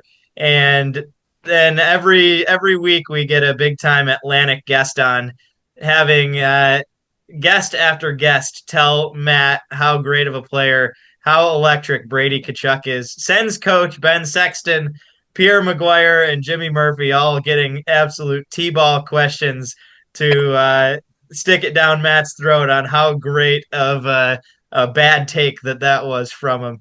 But gentlemen, certainly a weekly highlight of mine is sitting down and recording these. New Year's, time for New Year's resolutions. Each of us are going to pick two teams and pick ourselves. If you were this franchise, what is your New Year's resolution? And coming from a personal standpoint, what is your New Year's resolution? Let's go. We'll go one at a time. We'll go first team, run it through, second team, run it through, and we'll finish it off, end the episode with what we are doing better in 2025. Mine is going to start with Ottawa. Upcoming, a huge second half. They overcame the November slump. They have so far thrived on this vicious road trip, even though Matt says it's not as important as conference play, but this is a road trip that most teams do in a span of 3 to 4 chunks, and they have to do it all at once against the best teams in the NHL. Most teams are lucky to go 500, and they have excelled beyond that. My resolution for the Senators, get back to home ice and continue to gain momentum so that Matt has to make the trip north for the NHL playoffs. Matty. Yeah, I think a side personal resolution is to maybe not throw out some outlandish bets there now that Ottawa's looking fairly solid. But I'm going to go to a team in the Atlantic that has not looked very solid, and we've crapped on the entire day, but we're going back to Buffalo. And it's funny because I was talking to somebody at Beer League the other day who's a huge Red Wings fan, and he had mentioned something about the Red Wings that I think applies even more to Buffalo. And he said, the professional scouting of the Red Wings has been horrible the last few years. And I kind of thought about they made the Cobb first signing and the Andrew Cobb signing and bringing Patrick Kane back this year. And I kind of see where he's coming from there. But I think a New Year's resolution for Buffalo should be to do a better job at scouting players that are already in the league, whether it be guys we're looking to trade for, guys who are expiring UFAs, right? You think about some of the guys that Buffalo has brought in over the last couple of years. What's Jason Zucker really done this year? Connor Clifton was a huge whiff. Ilya Lyubushkin was a huge whiff. When was the last time Buffalo brought in a free agent that really made a mark? And it all started with Okposo, right? This has been a problem for 7-8 years where they're not doing their due diligence at scouting the professional level to see, okay, if I'm going to go improve my roster outside of just drafting good players, where can I go find that? And I think that's the big thing that for Buffalo, their New Year's resolution should be to do a better job at scouting the NHL itself, as opposed to all of the scouting that they do at the minors and junior levels. yeah, for me, I'm gonna go to the Metro, and I'm gonna go to Pittsburgh. And we alluded to this earlier, but my New Year's resolution for Pittsburgh is sell. I'm sorry, but Kyle Dubas has made these trades and it just hasn't worked out. And I think they were looking to be at the top where Carolina is, and they just haven't put it together. Tristan Jarry has looked absolutely horrible. Joel Blomqvist is a young tender who I think can do well in the league, but he just has no support. And don't even get me started on their like bottom six forwards, because besides Malkin and Crosby, and Brian Rust had a really good December, but besides a couple forwards, their scoring production just hasn't really been there for me. And I know they're in a playoff position, and I know they could get that wild card, but if they get to the playoffs, what's going to be left in the tank for them? I mean, I look at Crosby, and he can definitely put on a one-man show. We've seen it before. Yes, but if he doesn't have the support, he would not have been able to win his 3 Stanley Cups without that entire team. He would have gotten them to that point, but if you don't have a Letang, if you don't have a Malkin, if you don't have a Matt Murray, if you don't have a Marc-Andre Fleury, you don't get to win those cups. So, in my opinion, I think it's really good to capitalize on some of the seasons like a Brian Rust is having and send him to a contender and try and get as much as you can back. Obviously, you're not going to trade Crosby. You're not going to trade Malkin, but get as much as you can for the players that are having good seasons for that team. And I know Maddie's really upset with me with that, but you don't sell with Crosby. That's ridiculous. That's all I got to say about it. Crosby to Colorado. Jake Swanson is pushing the captain out. My next one is Carolina, and my New Year's resolution for them is a deep playoff run that revolves around a lack of panic. And I think the media push around Carolina is an overseeding panic from injuries, especially in the goaltending crease. And at the start of the year, this was not supposed to be the year. They've overperformed the expectations. Anderson is out likely until mid-January, it sounds like. That's pretty soon. You've probably only got 4 to 5 games until that mid-January mark when he's supposed to return. So at this point, I think panicking and making a big goaltender trade, they've been linked in a lot of media sources to John Gibson's name, or elsewhere, originally Blackwood before he went to Colorado.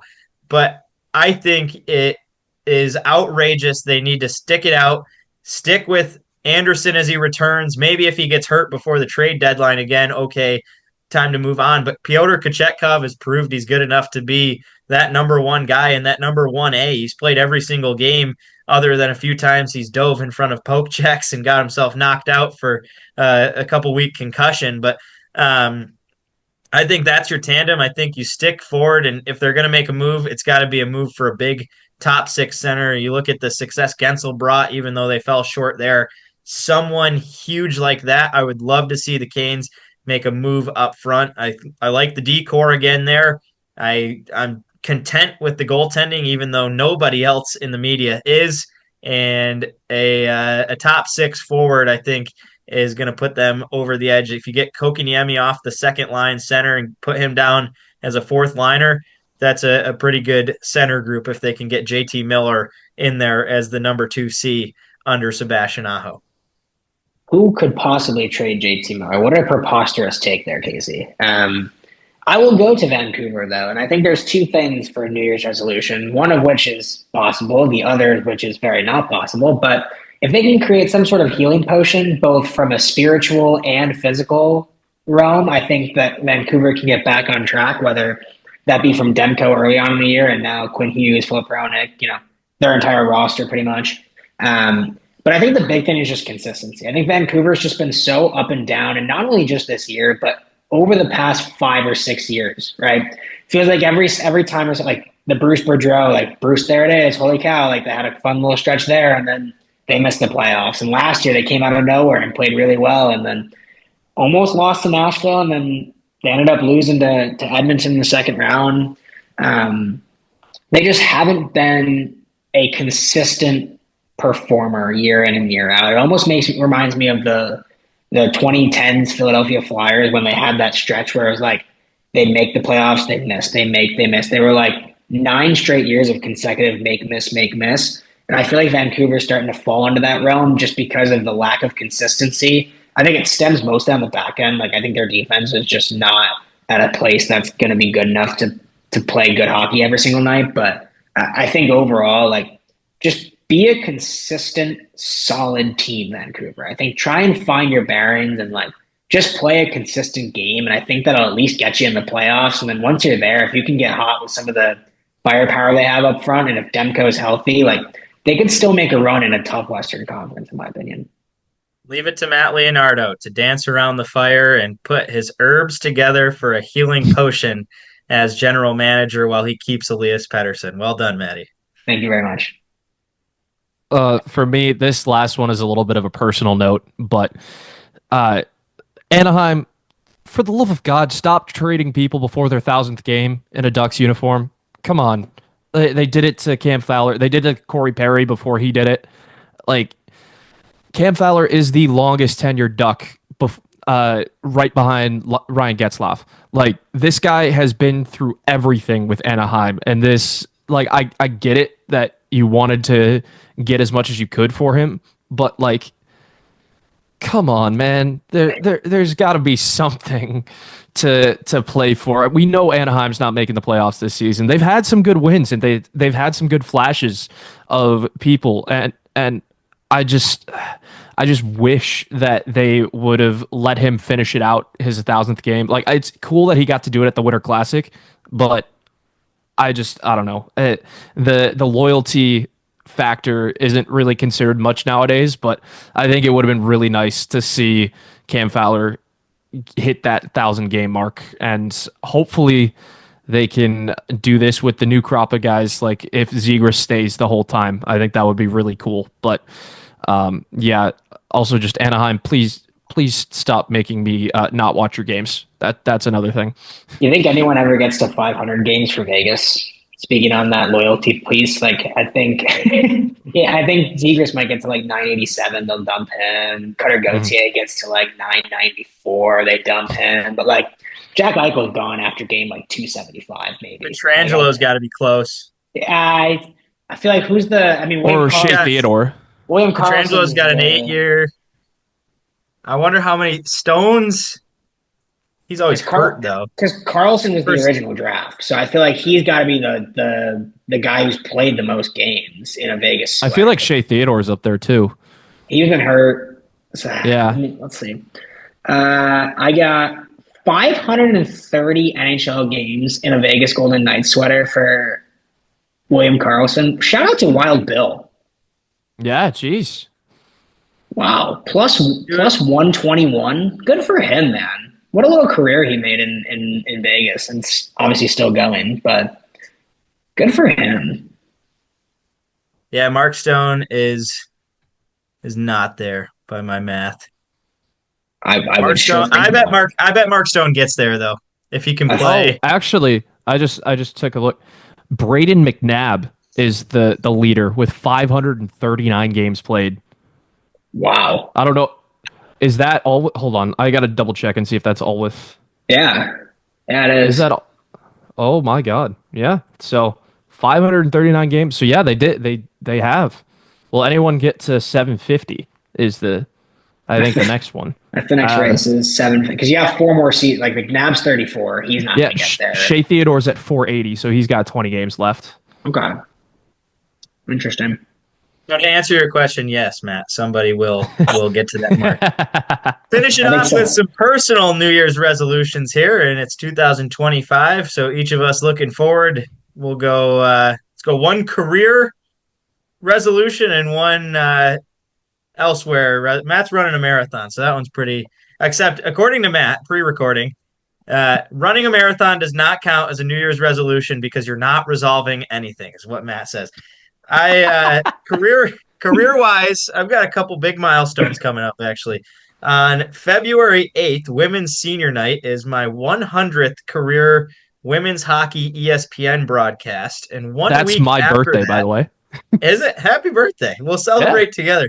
Yeah. And 1 week after that is my 200th career ESPN broadcast as the men play Harvard. So couple exciting ones there. My life New Year's resolution, I bought my running shoes. I'm going for a run, and I'm going to run a marathon with Matt. but apparently that doesn't count. But I guess run more. This goes back to the resolution I've been making for like 10 years in a row. Eventually I'm going to quit energy drinks. That's a crippling problem I have as I continue to drink those. And I was 1 month clean, and then we made the drive to Nashville and back. And in 45 hours of driving, I drank 5 Bang Energies. So I'm back on the caffeine kick. So we're getting rid of that. Words of the infamous words of Casey Ditzel, chug a bang. It'll be fine. I'm a changed man, Jake. That was sophomore year, and now I am an adult who has beyond wisdom, and that's why Matt can't compare to my genius level of hockey takes. Right. And I am going to be drinking 1 gallon of water per day. That's the next one. I'll challenge that to you as a runner. It makes you feel pretty good. I did that for a couple months as well, and that ended on the Nashville trip, along with a lot of other good habits I had going. So I can go next here. Yeah, Matt's next. Jake's the big finish. Sorry, I didn't mean to cut him off there. No, Matt, let's hear what you got. Mr. Marathon. Yeah, the marathon man. It's funny. I've never really been a massive resolution person. I think the word, like, what are we resolving here, right? Like, I think things are going in a decent direction for me in 2024, and I'm going to try and maintain the same in 2025. One thing I will say, I say this every year, but like, I think I did an okay job last year, but I'm going to try and do better this year. I get pretty comfortable in the kitchen. And when I say that, it means that I will cook the same 3 things for 3 straight months because I know how to do it. And I'm so efficient at it that it saves me a lot of time and effort. But maybe trying to cook something new twice a month will be like a decent number to hit, where I'm starting to mix things up in the kitchen. I got a couple new meals in the rotation in the middle of some like August, September timeframe. And then I went back to my Chipotle style rice bowls pretty much 3 or 4 days a week. So I think now that I'm off of my massive travel, jumping around from October 10th to Christmas, I was pretty much gone every other weekend. So now that I'm back at home base to start off 2025, I think for a personal goal, like let's get a little more creative in the kitchen. And Ditzel, I can help you along the way too, because I've seen some of the stuff you've been putting up on Twitter. It's scary to see what you're eating, man. Like I'm concerned for your health before the bangs, and now the bangs are involved too. Like we gotta upgrade from some of those hot dogs that I've seen you posting up on your Twitter. So I'm just trying to make Mike Valancourt proud. The guy is a 10 out of 10 level chef, and what Casey Ditzel knows how to cook is one mean hot dog. Well, I will say a little anecdote. The first time Casey and I ever lived together, the first day on campus, he goes to cook hot dogs, sets off the fire alarm in our townhouse. No, it was the second day. The first day, Steph and Brooke and Gab and Lauren came over, and I cooked hot dogs for everybody, and I kept the house in fuego. And then day 2, I was cooking hot dogs for me and Jake, and I set off the entire apartments, all of the apartments, and the fire trucks had to come because of the hot dog cooking that was being done in house A09. Ditto, how are you cooking these indoor glizzies? Like, what are we doing to these things? Pan and butter. No. Well, actually, Jake, let's see if Jake remembers this one. That wasn't even the worst cooking mishap that went down. The microwave, I learned a new thing of. Jake was not too happy with what I was cooking in the microwave. Metal. Metal. Matt, in case you're wondering, apparently tinfoil does not go in the microwave. Jake's upstairs, and I yell up to him, and whatever I was cooking, Jake, do I need to cover this? Yes. All right, word. So I pull out the drawer of things that cover things, and we have plastic or tinfoil, and I didn't want my food getting away. It's not. Don't want that getting loose. So I covered that puppy with tinfoil, stuck it in there 3 minutes. 3 minutes in the microwave, and I walked away. Who knows what happened? He made a pipe bomb in the microwave. My God. Yeah, 3 minutes of microwave tinfoil. I calmed down, and no. Here's the best part. No one noticed. So I'm sitting there munching on probably hot dogs, and Jake comes down like 45 minutes later. You idiot! He goes, please tell me this is not what you covered your food with. And I said, yeah, why? You idiot! You can't put tinfoil in the microwave. You're trying to blow the house up. Well, it worked fine. And if Jake didn't catch me, I probably would have done the exact same thing the next day. But we may not have a Casey Ditzel. Lesson learned and taught by Jake Swanson. Tinfoil does not go in the microwave. Jake, what are your resolutions here, buddy? Kick us off and finish us off. Okay. More food safety for Ditz. I think that's a good one. Secondly, I've been really into rock climbing, and that's kind of what I did to put my time with instead of broadcasting with Ditz up in the booth. So I looking to lead climb outdoors more this year, and I haven't been outdoors yet, but big thing for me is a fear of heights, and this is my way to try to combat it. So maybe a trip to Kentucky to the Red River Gorge and go climb down there. That's a pretty popular spot. But yeah, just kind of get over that fear, get outside, and do something active. So that's awesome. Very wholesome. Well, our group resolution is to keep this podcast cooking and grow the following, grow the amount of content that's going to be pushing through Instagram and Twitter. Make sure to follow at Fifth Liners Pod on Instagram and TikTok, at Fifth Line Pod on Twitter. Subscribe on YouTube. It's a big help to all of us, gentlemen. It's a extreme pleasure to kick this off into a new year, 2025, and a big one coming up. Until next time, this has been episode 21 of the Fifth Liners Hockey Podcast. We'll see you next time.